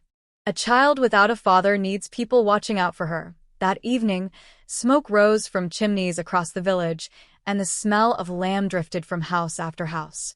All from one goat, one girl, and a little bit of generosity that would pay dividends down the road. Back at Uncle Winmu's house, Aunt Suelon was throwing a fit over the 2 pounds of lamb I'd sent. Your mother catches a whole goat and sends us this little bit? Who's that supposed to feed? She'd already planned to skim some off and send it to her own parents. Now there wasn't enough to share. If you don't want it, send it back. Uncle Winmu snapped, slamming the table. Can't even eat meat without complaining. That shut her up fast. Turns out Uncle Winmu wasn't as spineless as he seemed. Behind closed doors he actually hit her, and hard. Always in places nobody could see. She only dared bully her daughters. Little Mani scarfed down his portion and demanded more. Suelon piled his bowl high. When 10-year-old Pundi held out her bowl too, Suelon smacked it away. Worthless girl. What are you eating for? The older sisters kept their heads down, not daring to breathe. Pundi's tears fell silently into her rice bowl and disappeared. Uncle Winston's house was a completely different world. Aunt Nya smiled warmly watching her kids eat. Uncle Winston put lamb in her bowl. She put lamb in his. They told each other to eat more. He asked her to keep an eye on Grandma while he was away at work. She nodded. She wasn't the type to meddle in other people's business, but she'd do right by family when asked. And then there was the Liu household. Xiaolian and her mother stood in their yard, smelling lamb in the air, cursing me for a solid half hour. She used to bring us everything. A goat this big would have meant a whole leg for us. Now she gives us nothing? That little wretch will never set foot in our house again. Xiaolian stomped inside because the smell was making her hungrier.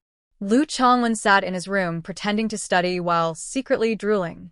Just wait until I pass my exams, Zhou Sisi. You'll regret this. As for me, the woman everyone was talking about, I was lying on a bamboo chair, rubbing my stuffed belly in pure bliss. Big Aunt brought me hawthorn tea to help with digestion. I reminded her to take the lamb leg I'd set aside, and we made plans. Tomorrow we'd each head to town separately and meet at Little Aunt's house. I need to see that Tang Onping with my own eyes, Big Aunt said darkly.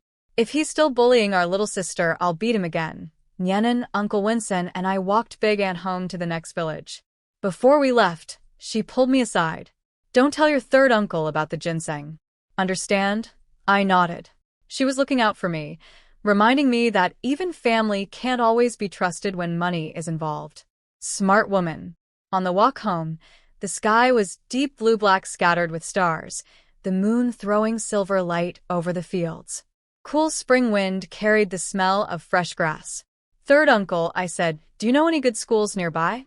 I want to send Nyenin and Yunin to study. He was surprised. You're serious about that? Education isn't just about becoming an official. It teaches you to think clearly, solve problems better, and see beyond this little village. I want that for my brothers. Uncle Wunsun looked at me differently after that. He mentioned a retired scholar in Hua village who ran a small private school, about half an hour's walk. Lu Chongwen studied there too.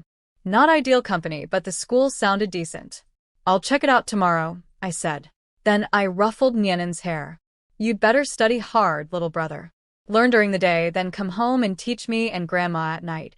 Grandma wants to learn too. He was shocked. Of course. What if one of you becomes a big official someday and gets Grandma an imperial title? When she receives the decree, she'll need to write her own name in the family registry. Who's going to do it if she can't write? Oh, then I'll study extra hard. He nodded with fierce determination. Hee hee. Kids are so easy to motivate. Behind us, Uncle Wunsun was silently thinking, Mother, good luck with these grandchildren of yours.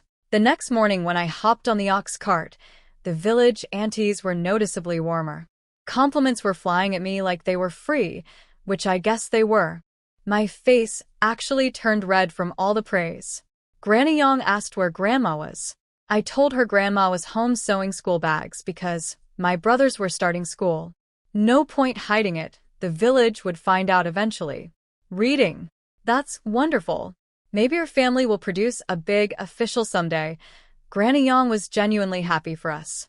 I'd sent her lamb yesterday, and she clearly remembered.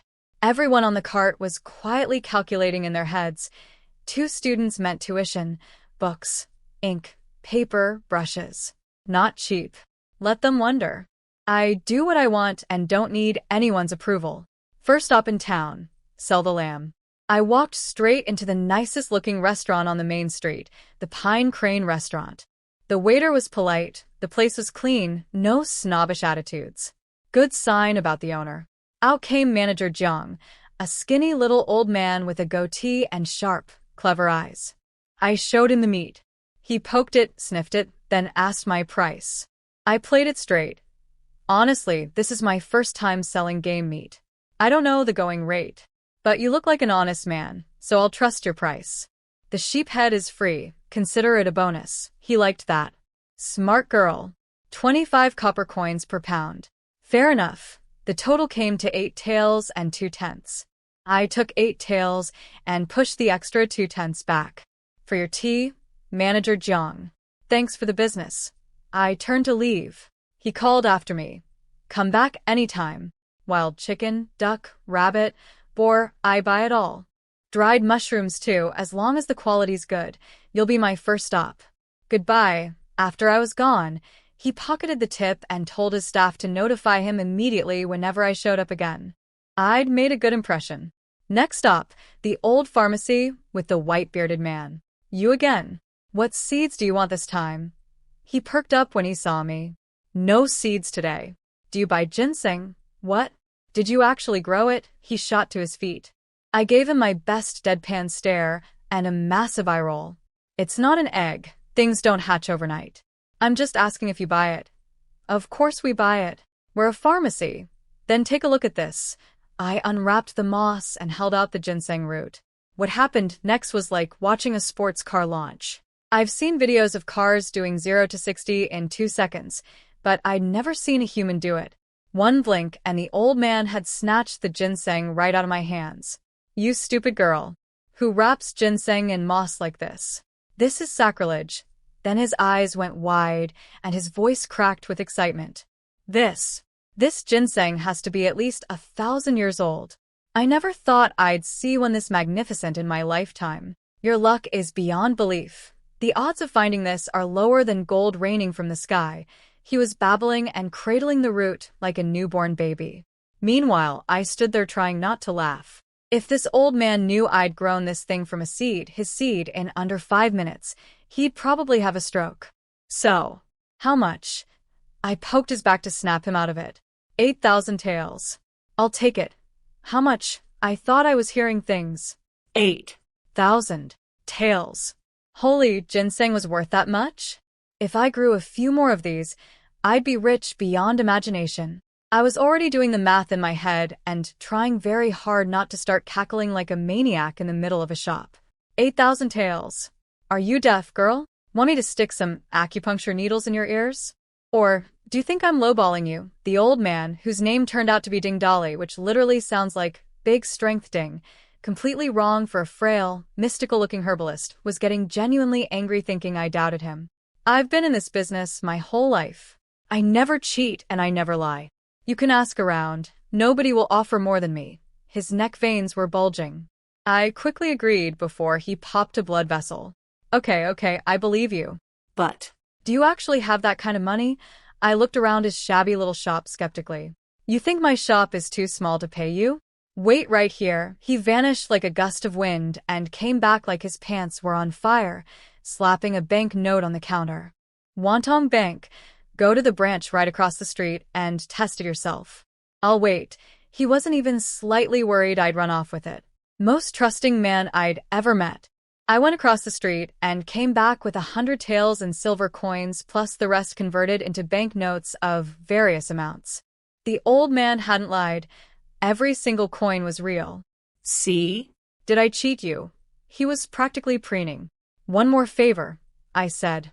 When I suddenly start spending money back in my village, people will get suspicious. So I'm going to tell them I found a small ginseng root and sold it to you for 200 taels.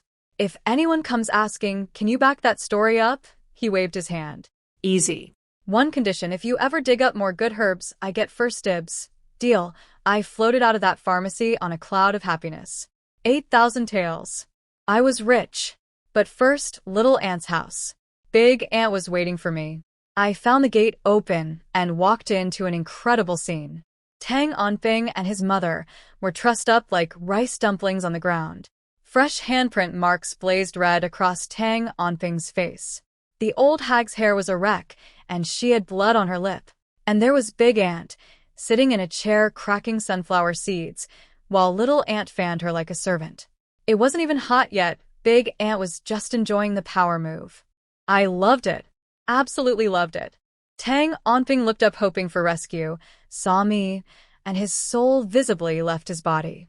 Not again. Not her again. I handed Little Aunt the lamb we'd brought.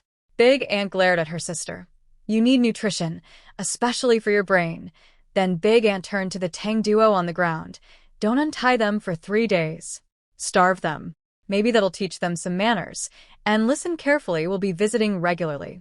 If I hear you've been bullying my sister again, I'm cutting off what's between your legs. I've already paid your neighbors to report to me. 2 coins for every tip-off. So don't think you can hide anything. Either treat my sister right, or become a eunuch early. Your choice. I wanted to give her a standing ovation. Big Aunt was my new hero. I was officially her #1 fan. Effective immediately. She rolled down her sleeves, picked up her basket, and said, Sisi, let's go. Little Aunt called after us, asking us to stay for lunch. Spend 1 more minute with you, and your stupidity might be contagious. We're leaving. Take care of yourself. Big Aunt shot her a glare that could cut steel, but underneath, it was pure love. Once we were in the clear, Big Aunt asked about the ginseng in a low voice. Hee, I'll tell you everything. But first, today's shopping spree is on me. I dragged her to a noodle shop before she could protest. 2 bowls of chicken soup noodles steaming hot. I leaned in and whispered the number. Big Aunt shot to her feet so fast she nearly launched me off the bench. How much? Dear heavens, her hands started shaking. She couldn't even hold her chopsticks. Big Aunt, calm down. I yanked her back onto the seat and held her there. We were in public, for crying out loud.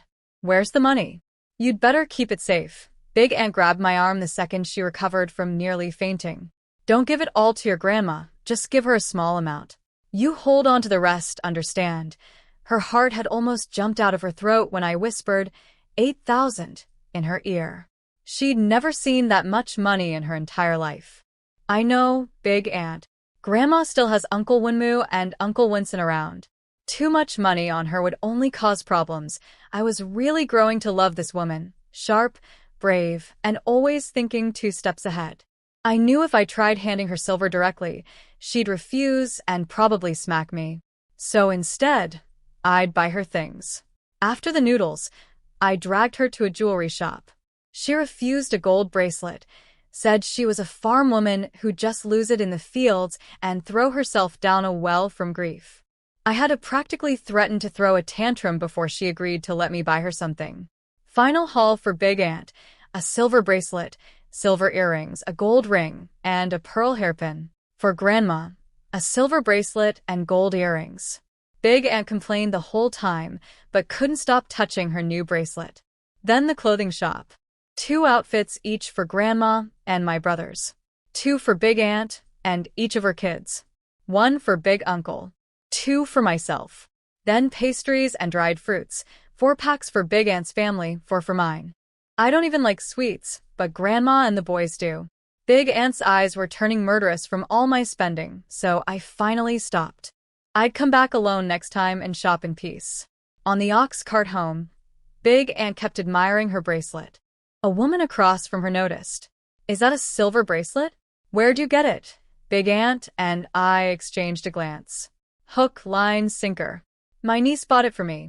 Big Aunt stuck her arm out proudly, even rolled up her sleeve, so the woman could get a good look. "Your niece." That was my cue. "I found a ginseng root on the mountain and sold it." What's wrong with buying my aunt something nice? She's always been good to me. Everyone on the cart perked up instantly. Ginseng? On the mountain? They wanted to go dig some too, but then remembered the tigers and bears up there. Too scary. Lucky girl, that Zhou Sisi. Brave and lucky. A nosy Annie asked how much I sold it for. I immediately put on my cold face. "Why, Annie song. Want to borrow money? Let me save you the trouble. I don't lend money. I've got a house to build, furniture to buy, 2 brothers to put through school. Might not even have enough. I was just curious," she laughed awkwardly. 200 taels. Sold it to the Xingling pharmacy in town. 200 taels. The cart erupted. Everyone's eyes went wide. That was a fortune to these people. I could practically see them planning their mountain expeditions, as if ginseng was just sitting there waiting to be picked like daisies. By the time we got home, the whole village knew. News travels faster than horses when money is involved. I told Grandma the real number. 8,000 in private. She screamed, and her legs gave out. I caught her and waited patiently for her brain to reboot. Her first words once she stabilized: "Keep the money yourself. Don't give it to me."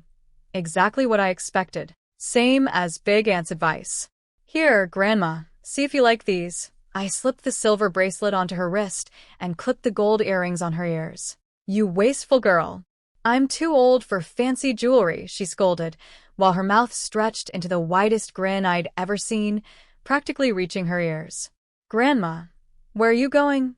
She'd checked herself in the bronze mirror and was already speed-walking out the door on her little short legs. "Going to chat with the ladies under the big tree. Back soon." She was going to show off. I laughed and shook my head. My tough, fierce grandma, reduced to a giddy schoolgirl by a bracelet and some earrings. From what I heard later, it went exactly as expected. "Zhou Granny, did your Sisi really sell ginseng?" "Yes. But look at this bracelet. Isn't it gorgeous?" "My Sisi bought it for me. How much did the ginseng sell for?" "What? You like my gold earrings?" "Good taste."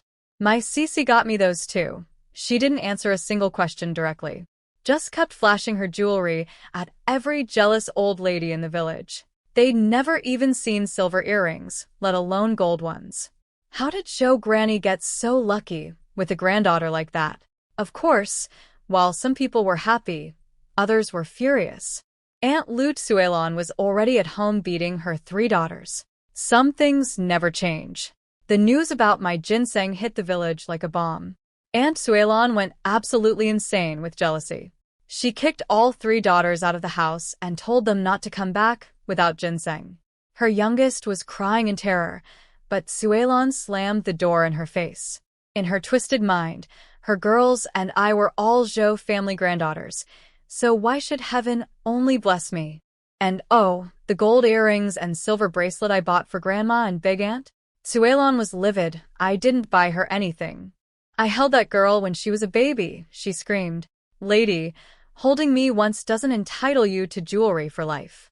Uncle Wenmu heard the news in the fields and barely reacted. He'd figured out during the family split that I wasn't someone to mess with. Smart man, 100 times sharper than his wife, even if he never showed it. The Liu household was in full meltdown. Xiaolian smashed a bowl when she heard. Those should have been our gifts. That money should have been ours. She screamed at her brother for being useless. Mama Liu gazed at her son with desperate, pleading eyes. She wanted gold earrings too. Son, go try again. Girls are soft-hearted. Just sweet-talk her. Keep showing up, keep being nice. She'll come around. Liu Chongwen sighed and agreed. So when I was walking to the village chief's house with pastries, he stepped out and blocked my path. Good dogs don't block the road. Move, I said flatly. Sisi, I think there's been a misunderstanding between us. You're in my heart. Please believe me. He gave me his best smoldering look. I stared at his face for a moment. You've got eye boogers. He panicked and turned around to wipe his eyes with his sleeve. By the time he turned back, I was gone. Vanished. He stood there confused while I was already at the village chief's door. The 3 cousins, Zhaodi and her sisters, kicked out to find ginseng, had seen the whole thing. Second sister muttered to Zhaodi, Big sis, you've got no chance with him now. Zhaodi snapped back, Neither do you, and stomped off toward the mountain, convinced that if I could find ginseng, so could she. Good luck with that. At the village chief's house, I brought out pastries and got down to business. Uncle, you know we split from the family. Living next to Aunt Suelon is impossible. Every time we cook something, she starts cursing through the fence. I can't exactly beat her up every day. I sold the ginseng and have some money now. I want to build a new house and move out with Grandma and my brothers. There's empty land at the edge of the village. What's the price? I also want that plot at the foot of the mountain for growing medicinal herbs. The chief and his wife tried to talk me out of it. The land was far away and wild. It would be expensive to clear. They suggested I buy some rice paddies closer to home instead, since some were for sale. I appreciate your concern, but I'm not growing grain. I'm growing medicine. That land is perfect. And honestly, I need distance from certain people. My temper's bad enough as it is. If I stay close to Aunt Suelon, I might actually kill her one day, and that would just cause trouble for you. My grandma supports this. And in our household, I'm the one who makes the decisions. They saw my mind was made up and stopped arguing. I got both plots for 15 taels total. 8 for the house lot, 7 for 10 acres of mountainside land. A bargain. I was dancing inside. The chief wrote up the receipts and land deeds, ready to be stamped at the county office tomorrow. Then he paused. Whose name goes on the deed? He was unsure. Normally it would be a man's name, but my father and grandfather were both dead. Should it be one of my brothers? Mine. Whoever pays gets their name on it. If my brothers turn out useless, having their name on the deed won't stop them from wasting everything. So it goes under my name. Done. No debate. My land, my name, my decision. I held the warm land deed in my hands and felt a glow of satisfaction. Tomorrow I'd get it stamped at the county office and it would be official, my first property in this world. For the 10 acres near the mountain, I already had plans. Medicinal herbs were just part of it. The real moneymaker? Watermelons. I'd been wandering around Sisui town for days and noticed something huge. This era had almost no fruit. Maybe some melons here and there, but nothing else. With my miracle spring water, I could grow fruit faster than anyone imagined. Getting rich was just a matter of time. I only had watermelon and carrot seeds for now, but I'd check the old man's pharmacy for more next time. What I didn't know was that the moment I'd left to shop, old Ding Dolly had sent a carrier pigeon to someone important, claiming he'd spent 20,000 taels to acquire a 1,000-year-old ginseng, even dabbing fake tears on the letter with salt water to make it look like he'd wept from the difficulty. The old fox was flipping my 8,000 into 20,000. I couldn't even be mad. That's just good business. That evening, everything went sideways in the village. Uncle Wenmu's 3 daughters came stumbling back from the mountain, covered in blood, dragging their eldest sister Zhaodi between them. A wild boar had attacked them. Zhaodi's leg was bitten so badly the bone was showing through. The other 2 girls were scratched up and terrified. They'd only survived because wolf howls scared the boar away. Villagers rushed over when they saw 3 bloody girls limping down the road. "This is what happens when Suelon gets jealous," one old granny said, hitting the nail on the head. She heard Sisi found ginseng and sent her own daughters up the mountain. All 3 of them. Greedy fool. Others pointed out that I'd learned survival skills from the old one-eyed hunter, a military veteran. Of course, I could handle the mountain. These girls had no training at all. That's what you get for wanting money more than life. Now the girl's leg is ruined. Who'll marry her? The village chief arrived and nearly choked when he saw Zhou's mangled leg. He screamed at the family to stop crying and get her to a doctor immediately. Uncle Wenmu finally snapped out of his daze and borrowed a cart. They rushed her to town. The second daughter, Lady, sobbed out the story between hiccups. They'd been searching for ginseng when the boar charged. Zhou was crouching on the ground and took the hit directly. The younger 2 escaped by climbing trees. When wolf howls finally drove the boar off, they climbed down and dragged their unconscious, bleeding sister home using tree branches. Every villager who'd been secretly planning their own ginseng expedition immediately abandoned the idea. Wild boars and wolves? Forget it. No amount of silver was worth dying for. And when people heard Suelon had been the one who forced her daughters up that mountain, the disgust was unanimous. She didn't even go herself, just shoved her girls into danger. But did Suelon blame herself? Of course not. This is all Zhou Sisi's fault. If she hadn't found that ginseng, I wouldn't have sent them. She has to pay. She charged toward my house. Her 2 remaining daughters stumbled after her. Half the village followed to watch the show. One neighbor, Granny Song, whose family had gotten pastries from me that afternoon, just shook her head and went home. Sisi can handle herself. I'm not worried. She went back to feeding her grandchildren the cakes I'd given her. Smart woman. Because when Suelon reached my gate and started screaming, I didn't say a single word. I just walked up and kicked her flat on her back. The villagers gasped. They knew I was fierce, but now, with no parents to restrain me, I was on a whole new level. My attitude was clear. Even if the Jade Emperor himself showed up today, he'd be crawling out of here. Suelon lay on the ground, shaking with pain, swallowing blood. She'd come looking for trouble and found exactly the wrong person to pick a fight with. "Everyone here is my witness," I shouted to the crowd. I was minding my own business in my yard when this woman charged in to attack me. This is self-defense. I'd say the same thing to a judge. Suelon, I don't care if you're an elder. Come at me, and I'll hit you just the same. You want to throw a tantrum? Go home and do it behind closed doors. Come into my yard again, and I'll chop off your hands. I picked up an axe and split a thick log in one swing. The crowd flinched. Somewhere in the back, I spotted Lu Chongwen going pale, probably imagining what that axe would do to his precious writing hands. Good. Stay far away from me, scholar boy. Suelon struggled to her feet, still trying to blame me. It's your fault my Zhadi got her leg bitten off. You owe me. Did I hold a knife to her neck and force her up the mountain? You saw me make money and got jealous. You sent your 3 daughters up there. Don't think I didn't hear you scheming through the fence. You came here to squeeze money out of me. Don't pretend to be a loving mother.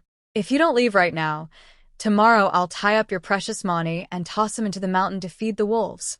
That did it. Her son was her whole world. She knew I was crazy enough to do it. She backed off, threw out one last empty threat about getting Uncle Wenmu to deal with me, and limped home holding her stomach. Grandma had been standing in the yard the whole time, cold as ice, not lifting a finger to stop me. She wanted Suelon beaten just as badly as I did. After everyone left, I closed the gate and asked quietly, "Grandma, are you upset with me?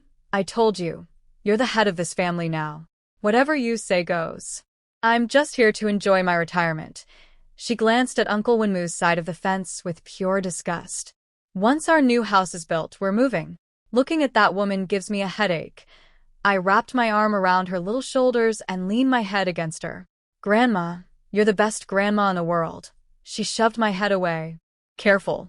Don't crush my earrings. I'm very attached to them," noted. "Grandma doesn't want sweet words. She wants real gold." Got it. Zhou's leg couldn't be saved. By the time the village chief got her to the clinic in town, it was already dark. They had to bang on a doctor's door to get treatment, but it was too late. The lower leg had to be amputated. Uncle Wenmu nearly fainted when he heard, and then nearly collapsed again when they told him the cost. 10 taels of silver. A family's entire annual income. He only had 3 taels on him, money he'd secretly kept from the family split because he didn't trust Suelon not to send it all to her parents. He signed a contract promising to bring the remaining 7 taels the next day. The next morning, Uncle Wenmu came back and knelt at our gate. When I opened the door and saw him there, I knew exactly what this was. Whether it was extortion or borrowing, the result would be the same: money going out and never coming back. I stepped right around him, grabbed my basket, and walked away without a single glance. The villagers watching expected me to beat him up. Instead, I just left. Let Grandma handle it. I'd already told her last night exactly what would happen. Grandma came out looking grim. She stared at her eldest son for a long moment, then tossed a money pouch at his feet. Children are debts. I've never treated any of you unfairly. Since you've come begging, I can't just ignore it. There's 6 taels in there. 3 are mine. 3 are from your dead brother's share. Consider it the final payment for all those years of brotherhood between you two. Don't pay it back. And don't come to me again. I'm old. I can't help anymore. She turned and walked back inside, without another word. Uncle Wenmu's face burned red with shame. He picked up the pouch in silence and went home. Minutes later, we heard Suelon screams from next door, the sound of someone being beaten, and beaten hard. Apparently, Uncle Wenmu had found a way to express his feelings about this whole situation after all. Behind me, Uncle Wenmu's household was imploding. Go get that money back from your family today, or I'm divorcing you. He'd beaten Suelon with a broom until it broke. Turns out, all those extra coins he'd earned doing odd jobs in town, money he'd trusted her with, she'd been secretly funneling to her brother's family. Over 2 taels gone. He'd always looked down on my mother for doing the same thing, and now his own wife was no different. At least my mother was openly stupid about it. Suelon was sneaky. She sat on the ground with her face swollen, crying about how her nephew had been sick, and she had no choice. Uncle Wenmu told her to have the money back by the time he returned from paying the hospital, or she was out. After he left, Suelon sat there sobbing and cursing me, Grandma, even her own injured daughter. Why couldn't the boar have just killed her? 10 taels wasted. What a piece of work. Some people never look in the mirror. It's always someone else's fault. But I had my own business to handle. I was already at old Ding Dolly's pharmacy, sitting in his chair, drinking his best tea, having just eaten his fresh pork wontons. Little ancestor, I have no more seeds. This is a pharmacy, not a garden shop. His beard was practically standing on end. I'd come looking for more fruit and vegetable seeds. The watermelon and carrot seeds he'd given me last time had apparently been swiped from some princess's gardener. He genuinely had nothing left. Where'd you get those last ones? Can you get more? I'll make it worth your while. A gift at least as valuable as that ginseng. His whole attitude flipped like a switch. Suddenly, he was pouring my tea and bowing like a butler. What kind of seeds does the young lady desire? This old man will do his utmost. I liked you better when you were grumpy, I said, sipping my tea. He froze mid-bow, then doubled down on the groveling. Anything rare, I want it. You figure out the details. Seeds first, gift after. 3 days. Come back in 3 days. He was practically saluting. I left satisfied. Behind me, I'm sure he was already writing letters and launching carrier pigeons. That old fox always had connections. At the grain shop, I found some basic seeds: cabbage, cucumber, pumpkin, green onions. Nothing exciting, but useful. 1/10 of a tael for the lot. Then off to the county office to get my land deed stamped. A string of copper coins loosened the gate guard's tongue, and a red envelope made the clerk smile, so wide his face folded in half. No waiting in line, stamp, done. The guard even walked me out personally. Money really does make ghosts push millstones. I was wandering the streets afterward when I heard a small voice. Big sister. It was my little beggar friend from before. I reached out and rubbed his head. He looked even thinner than last time. My heart pinched a little. I'm no saint, but I'm not completely heartless either. Hungry? Let me buy you something. He shook his head and leaned in close. In a voice only I could hear. Sister, 2 people have been following you since you entered the town gate. Be careful. Then he ran off before I could respond. I pretended to crouch and fix my skirt hem, glancing behind me. Sure enough, 2 shady figures lurking. I cursed myself silently. When had I gotten so careless? In the apocalypse, I never dropped my guard for a second. But here, with no zombies or acid rain, I'd gone soft. If that little beggar hadn't tipped me off, these thugs could have caught me off guard. This was what happened when word got out about 200 tales. If people knew about the real 8,000, they'd kidnap me in my sleep, bed and all. Fine. You think the tiger's sick because she's been quiet? Let's see how brave you are when I show my teeth. I made a mental note. Next time I saw that little beggar, I was feeding him the best meal of his life. That kid might have just saved mine. Then I switched to shopping mode, browsing every stall, sampling snacks, buying little things here and there, filling my basket. To anyone watching, I was just a carefree girl enjoying a day in town. But inside, I was tracking every footstep behind me, waiting for the perfect moment to turn the tables. How much longer is this woman going to shop? I could practically hear the 2 idiots behind me losing their minds. They'd been tailing me since I entered town, 2 lowlifes from Big Ant's village who'd heard about the ginseng money. Their brilliant plan? Rob me, then do worse. Rob and assault. They really thought they'd hit the jackpot. What they didn't know was that I'd been walking them in circles on purpose, like taking 2 stupid dogs for a stroll. While they sweated and cursed, I'd been mapping out every shop in Sisui town, checking what was sold and what wasn't. No fruit anywhere, confirmed. Watermelons were going to make me a fortune. But first, these 2 rats needed handling. I ducked into an alley and walked slowly toward the dead end. They followed, thinking they had me cornered. I turned around and smiled. You've been walking a long time. Tired, their faces went white.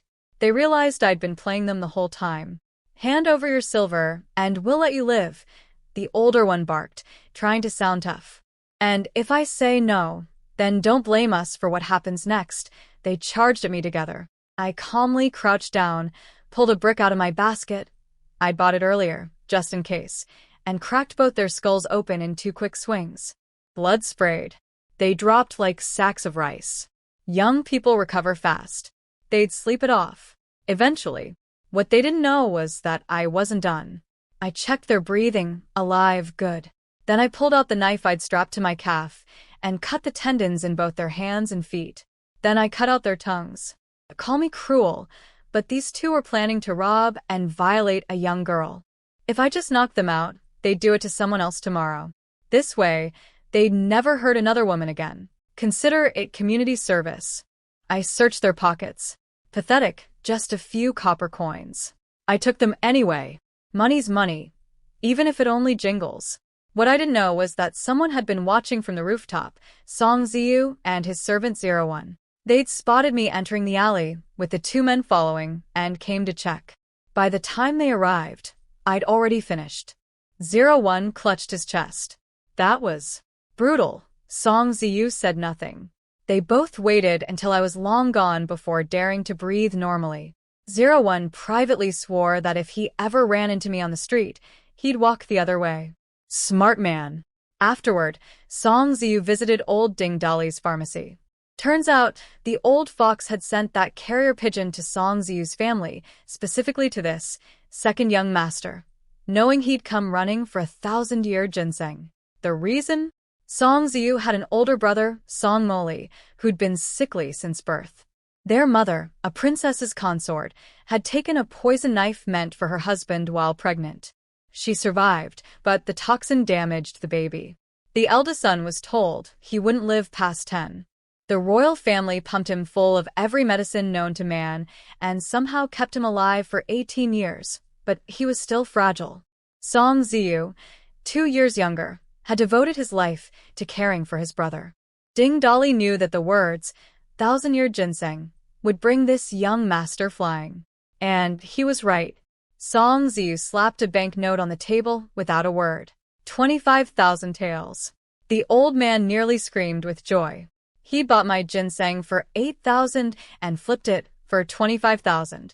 A profit of 17,000 taels from a root that took me 5 minutes to grow from a seed I'd bought from him for 1 tael. As Song Zi left with the ginseng, Ding Dolly clutched his banknote and grinned from ear to ear. The old man had made the deal of a lifetime. And so had I. I just didn't know yet how far up the food chain my little ginseng had traveled, all the way to a prince's household. After dealing with those 2 trash bags in the alley, I went straight to the livestock market. Time to upgrade my transportation situation. I held my breath the whole time. The smell of animal dung was absolutely nuclear. But I powered through and found what I needed, a strong, healthy donkey. I'd thought this through carefully. A cow was too slow, and people would come begging to borrow it for plowing. A horse was too flashy. People would start wondering if I'd really only sold the ginseng for 200 taels. A donkey was the sweet spot. Practical, fast enough, and nobody would think twice about it. 6 taels for this donkey, miss, the dealer said. 6 taels, no haggling, but throw in that wooden cart behind you. He spun around. The cart was brand new, made with good timber and coated with tung oil. He'd built it for himself. That's robbery. The cart alone is worth 2 taels. Okay, thanks. Bye. I turned and walked away. Wait. 8 taels for both. 6. Take it or leave it. And think about the future. I'll need horses, cattle, sheep. Long-term customer right here. He gritted his teeth and agreed. I'm excellent at drawing imaginary pies. He even taught me how to drive the cart and maintain it. Sweet deal. On the way home, I gave the donkey some spring water from my space. I'd hoped it would keep the animal healthy in its new environment. Instead, the donkey basically became a genius. It followed my every command perfectly. Walk, stop, turn like it understood human language. Best 6 taels I ever spent. First stop back in the village, the chief's house. I needed help with construction, and I knew nothing about building houses. You bought a donkey cart. The chief looked surprised to see me pull up. For taking my brothers to school. Saves time. Then I told him I wanted to start building my new house. He took me straight to Chinerju, the village's only builder, and the same man who owned the only ox cart. No wonder his family lived in the nicest house around. Skilled tradesmen eat well in every era. I pulled out the floor plan I'd drawn the night before. Chinerju's eyes went wide. You drew this. How much to build it? He thought it over. If I supply all materials and labor, about 35 taels. If you supply materials yourself, just 10 taels for labor. Here, I slapped down a 40-tael banknote. I'm not a haggler, Uncle Chun. I respect people who respect me. Build it solid and beautiful. It'll be your best advertisement. Real materials, no cutting corners. Whatever's left over from the 40, you keep or return. Your call. He grinned. You've got guts, kid. For that attitude, I'll make it the best house in the village. Done. Then I asked him about furniture makers. He pointed me to a carpenter in the next village. I loaded Chinerju onto the donkey cart, drove over, and placed an order. Beds, tables, chairs, cabinets, everything. 30 taels for the lot. The carpenter understood my sketches immediately. By the time I drove back to the village, the entire population of Green Mountain Village already knew about the donkey cart, the land purchase, and the new house. News traveled at the speed of jealousy around here. Most people were enviously impressed. But certain households? Pure rage. At the Liu house, Xiaolian and her mother had been cursing for half an hour straight. Little Changwu had seen my brother Yunin wearing new clothes and shoes, and threw a tantrum demanding the same. He was used to getting MY hand-me-down gifts. Now that the gravy train had stopped, he couldn't handle it. Even Mama Lu was fuming. She'd seen Grandma's silver bracelet yesterday, and it burned her up. In her mind, all of that should have been hers. Xiaolian burst through the door with the latest update. That little wretch bought a donkey cart and is building a new house. Let them stew. I had a house to build, brothers to educate, watermelons to plant, and a whole future to create. Their jealousy was background noise, and honestly pretty entertaining background noise at that. Over at the Liu house, Xiaolian was losing her mind. It's all Big Brother's fault. If he'd kept Zhou Sisi hooked, all that stuff would be OURS. She turned to her mother. Do something. Like what? You want to go dig ginseng on the mountain? Mama Lu snapped. After what happened to Zhaodi's leg. No way. I want to marry rich. I need both my legs. Xiaolian waved her hands frantically. Mama Lu looked at her useless son, her whiny daughter, and her bratty youngest rolling on the floor crying, and felt her headache getting worse. Not a single useful person in this house. Back at home, little Yunin was circling the donkey cart like it was a spaceship. Sis, this is really OURS. Yep, I'll drive you both to school in it. Happy? You're really sending us? Nyenin asked seriously. Did I ever lie to you? This afternoon, we're going to meet your teacher. Both brothers straightened up and said in unison, We'll study hard. Lunch was scrambled eggs, grain rice, and mushroom soup. Grandma's cooking was good, but there was no meat. As a devoted carnivore, I suffered in silence. I asked Grandma if she wanted to come along for the school visit. She declined. She'd fully handed leadership to me. Instead, I gave her a pouch of silver and asked her to hire people to clear and dig up my 10 acres of wild land. I knew she needed something to keep busy. An old woman who'd run a household her whole life would go crazy sitting still. She took the money happily and got right to work after lunch. The boys washed the dishes in my house. There's no such thing as that's women's work. Boys do chores too, or they'll grow up thinking they're kings. I packed 2 sets of the traditional 6 gifts for the teacher. I'd bought them during my walking the dogs shopping tour that morning. Next door, I heard crying and shouting. Cousin Zhaodi was back from the hospital, alive, but with one leg gone forever. I felt nothing. It wasn't my problem. Nyenin lingered in the doorway, looking troubled. I read his mind. Worried she'll hate me? Relax. Whether her leg broke or not, people like that would hate me anyway. Little brother, remember this. The only thing we should focus on is climbing so high that the people who envy us have to look up. Don't waste energy worrying about small people. He nodded thoughtfully and went to get ready. Meanwhile, Suelon had gone to her brother's house to demand her money back. Her brother refused, cursed her out, and her sister-in-law scratched her face. She came home empty-handed, and Uncle Wenmu beat her again. She lay on the floor like a dead dog. Poor Zhaodi was still unconscious, wounds still bleeding, while her 2 younger sisters huddled together like frightened quails, too scared to make a sound. I loaded my brothers onto the donkey cart and drove to Hua village. Half the time it would take on foot. We found the old scholar easily. His name was Wu Yong, literally Wu useless. I bit my lip to keep from laughing. No wonder he never made it past the lowest exam rank. With a name like that, the universe was working against him. I presented double the standard teacher gifts and explained what I wanted. Master Wu examined both boys, checked their hands, studied their faces. He seemed pleased. Good material. Strong hands for writing. His terms, 8 taels per year for both boys, lunch included, but we'd supply our own paper, ink, and brushes. Books could wait. First they'd learn to read and write. Nyen and Yunin, kneel and kowtow to your teacher. They dropped to their knees and banged their foreheads on the floor 3 times. Master Wu smiled and helped them up. Just call me teacher. Classes would start the day after tomorrow. Tomorrow we'd shop for supplies. On the drive home, I spotted something interesting at the crossroads where 3 villages met, 2 men being carried on stretchers, covered in blood.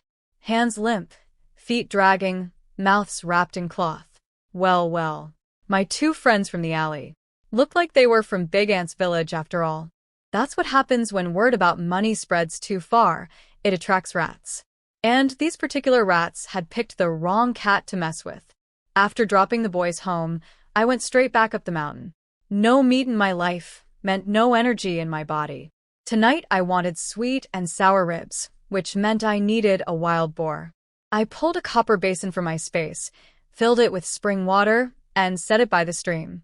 Poured a little into the creek too, for extra scent range.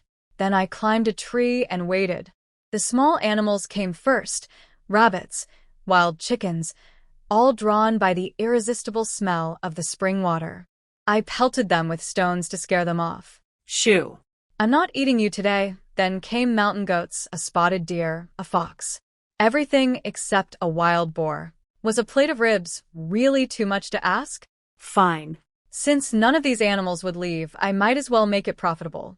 I rubbed my hands together, aimed, and unleashed a wave of lightning. A whole bunch dropped at once.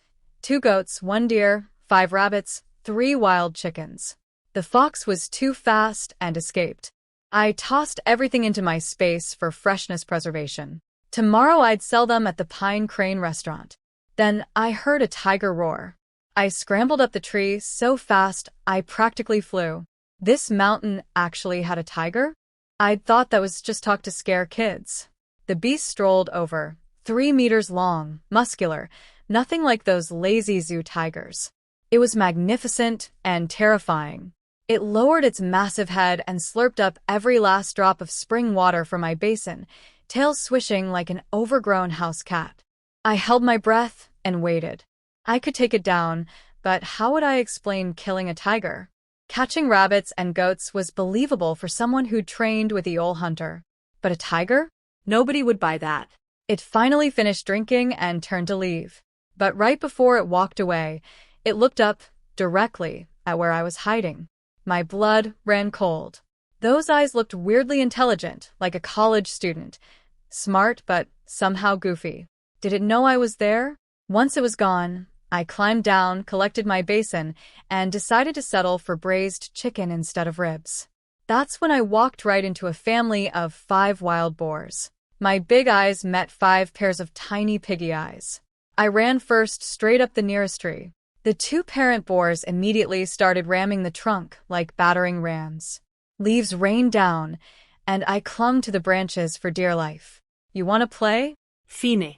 I rubbed my hands together and sent a lightning bolt straight down. Both Mr. and Mrs. Peppa Pig dropped dead on the spot. The 3 piglets squealed in panic and scattered into the forest. I'd let them go. Fatten up first, kids. I'll come collect you later. I jumped down and kicked the boar couple. Heaven gave you a perfectly good road, and you refused to take it. At least dying in my stomach gives your lives meaning. The male was over 300 pounds. Into the space he went. The female was about 200. I grabbed her by the front hooves, swung her onto my back, and started walking. But I couldn't bring her in looking too clean. Lightning left no wounds, suspicious. So near the village, I pulled out my leg knife and stabbed the carcass several times until blood poured out, soaking my clothes. Then I mussed up my hair and smeared pig blood across my face like war paint. Full performance mode. If you're going to act, commit to the role. I staggered into the village looking like a horror movie survivor. People swarmed me immediately. Dear heavens! She killed a wild boar. Granny's song rushed over, genuinely worried. Sisi, are you hurt? Please tell me you're okay. She was terrified I'd end up like Zhou. I'm fine, auntie. Just tired from carrying this thing. Tell the village chief to come grab some meat later. She shooed me home before I scared anyone else to death.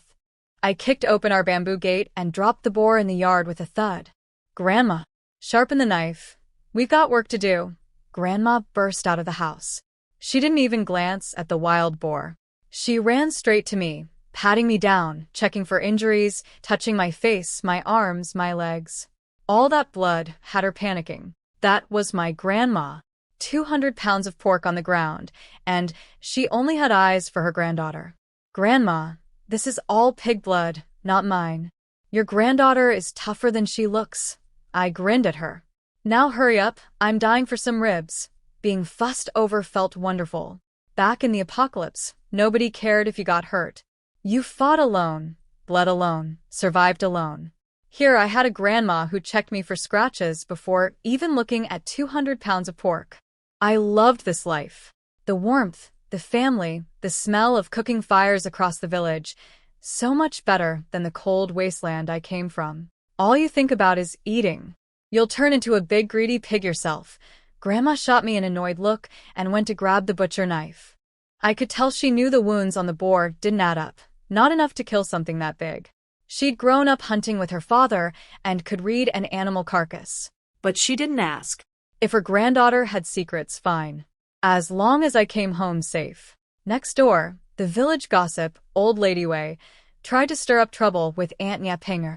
You'd better run over to your mother-in-law's and grab some pork before it's all gone. Young Wenwen jumped up eagerly. Mama, let's go to Grandma's. Aunt Nya shut her down with one look, then politely told Old Lady Wei to mind her own business. We've split the family. What's not? Ours, we don't take. Then she casually mentioned, by the way, I saw your grandson Gooden running toward the mountain just now. Old Lady Wei shrieked and sprinted toward the mountain. Crisis averted. Afterward, Aunt Nya sat her daughter down. I know you want meat, but never reach for what isn't yours. Tomorrow I'll take you to town, and we'll buy our own meat and make dumplings. Wenwen pouted but obeyed. She didn't understand yet. But Aunt Nya looked at Uncle Wenmu's 3 spoiled, greedy, lazy daughters and knew exactly what happened when you didn't teach your kids right. She wasn't making that mistake. Back home, I asked Grandma to deliver meat to the village chief and Granny Song's family. I promised Song Auntie she could have some, but she's probably too shy to come get it. Just then, several village women pushed open our bamboo gate, all wearing awkward, hopeful expressions. They shuffled around, nudging each other, nobody wanting to speak first. Grandma broke the ice. Well? Out with it. What do you want? We were wondering if you'd sell some of the pork? Your family can't possibly eat it all. Grandma turned to me. Sisi, your call. I walked over with my cleaver still in hand. The aunties all jumped back several steps. Apparently, I was intimidating holding a knife. Fair enough. Town price is 5 copper coins per pound. Since we're all neighbors, I'll sell it for 3. If you'd rather trade, 20 eggs gets you a pound of pork. First come, first served. Line up and I'll cut it for you. They were gone before I finished talking, sprinting home to grab money and eggs. 3 coins per pound. That was 2 coins cheaper than town, plus they'd save on transport costs. The deal of the century. Nyenin, you handle the money. I'll cut. My brother rolled up his sleeves immediately. Even little Yunin stood beside us, looking for ways to help. We made a good team. One auntie brought her own scale, which was perfect since we didn't have one. I promised her some free pig liver for the loan. She beamed. Within minutes, our yard was packed. The first group had told their neighbors, who'd told their neighbors. Women came with coins jingling and baskets full of eggs. I hacked and sliced and weighed. Nyenin collected payment, and the pork disappeared fast. Of course, everything was perfectly audible through the bamboo fence. Suelon sat on the other side, listening to every transaction, every laugh, every coin clinking. Her eldest daughter was unconscious with a fever, babbling nonsense, and here I was getting richer by the minute. She stared in our direction with poison in her eyes. Why wasn't I the one who got my leg bitten off? Why did I get to kill the boar and drag it home? Why was all the luck, all the meat, all the money flowing to that girl? Why? People like her never ask the real question. Why don't I just work harder and stop blaming everyone else? 3 pounds, generous measure. Here you go, Annie. I chopped and weighed, giving every customer a little extra on the scale. Everyone left happy. Nyenin couldn't read many words yet, but his math was perfect. We made a great team. When the crowd got too big, I closed the bamboo gate and put Yunin on guard duty. People could leave, but nobody knew was getting in. Had to make sure the pork lasted. The last customer was the Annie who'd loaned me her scale. I gave her a big chunk of pig liver as thanks. She showered me with compliments before finally going home. By the time Grandma got back, the yard had a basket overflowing with eggs and a pile of copper coins that Yunin was happily counting on the ground. I was already in the kitchen making my dream meal, sweet and sour ribs. Cold water, ginger, blanch the bones. Heat oil, caramelized brown sugar for color, toss in the ribs, flip and fry. The smell was heavenly. Nyenin watched the fire, his face glowing red in the light, eyes locked on the pot. He told me he'd only ever tasted ribs once, when our father was still alive and brought some home. But our mother had taken half to her parents' house, and he'd only gotten 1 piece. He never forgot that taste. Sis, when did you get so good at cooking? Your sister is a master of all trades. Cooking is just one of my many talents. Zero modesty. Why should I be humble? In my past life, I'd watched thousands of cooking videos. With my photographic memory, every recipe was stored permanently. Then why didn't you ever cook before? Are you kidding? Before the family split, Aunt Suelon and her daughters controlled that kitchen like a fortress. They were terrified I'd discover their secret snacking operation. You think they'd let me near the stove? Besides, why would I waste my skills feeding people who don't deserve it? I knocked him on the head. Every word was true, straight from the original Sisi's memories. Grandma was listening from the doorway. I could tell she was realizing her granddaughter hadn't been useless before. She'd been holding back because there was never an opportunity. I also noticed Grandma open her mouth, probably about to suggest sending some meat to her other sons' families, then close it again. Smart. My stuff, my decision. Dinner was a masterpiece. A massive bowl of sweet and sour ribs, stir-fried kidney with garlic shoots, a gift from one of the aunties, a big pot of white rice, and a steaming bowl of egg custard on top. The whole yard smelled like a restaurant. People passing by probably wanted to pull up a chair and just inhale. Grandma, wash up. Dinner. When everyone sat down, 3 pairs of chopsticks moved simultaneously, each of us placing a rib in Grandma's bowl first. You eat, Grandma. She looked at 3 faces that all resembled her dead second son, sniffled once, then started eating. It was delicious, and she knew it. Eat up, everyone. Stuff yourselves tonight. I bit into a rib, and my soul left my body. Wild boar meat was incredible, natural, rich, perfectly tender. My sweet and sour sauce hit every note. I was in love. Then a blood-curdling scream ripped through the air from next door. Yunin nearly dropped his bowl. What happened? Grandma jumped up. Zhao woke up, I said, still chewing. She discovered her leg is gone. Of course she's screaming. I didn't stop eating. Grandma, finish your food first. If you want to check on her later, go ahead. But don't go now. They'll just blame you for everything. Grandma thought about it, nodded, and sat back down. Through the fence, I could hear Zhao's meltdown, screaming, crying, cursing. She cursed me first, then her mother, then her sisters. She'd completely lost it. It ended when Uncle Wenmu slapped her twice across the face and knocked her flat on the bed. I spent 10 taels saving your life. If you want to die, pay me back first. Zhao lay there, face swollen, eyes hollow, spirit broken. The fight drained out of her like water from a cracked jar. Uncle Wenmu stormed out. Watch her, he told the second daughter. If she wants to die, tell her to do it somewhere else. Suelon scurried out with crying little Mani in tow. Even she was scared of her husband right now. Lady tidied up the mess, told her sister to call if she needed anything, and left too. Zhao sat alone on the bed, eyes burning with hatred. This was her family. Cold. Selfish. Her mother had forced her up the mountain out of greed.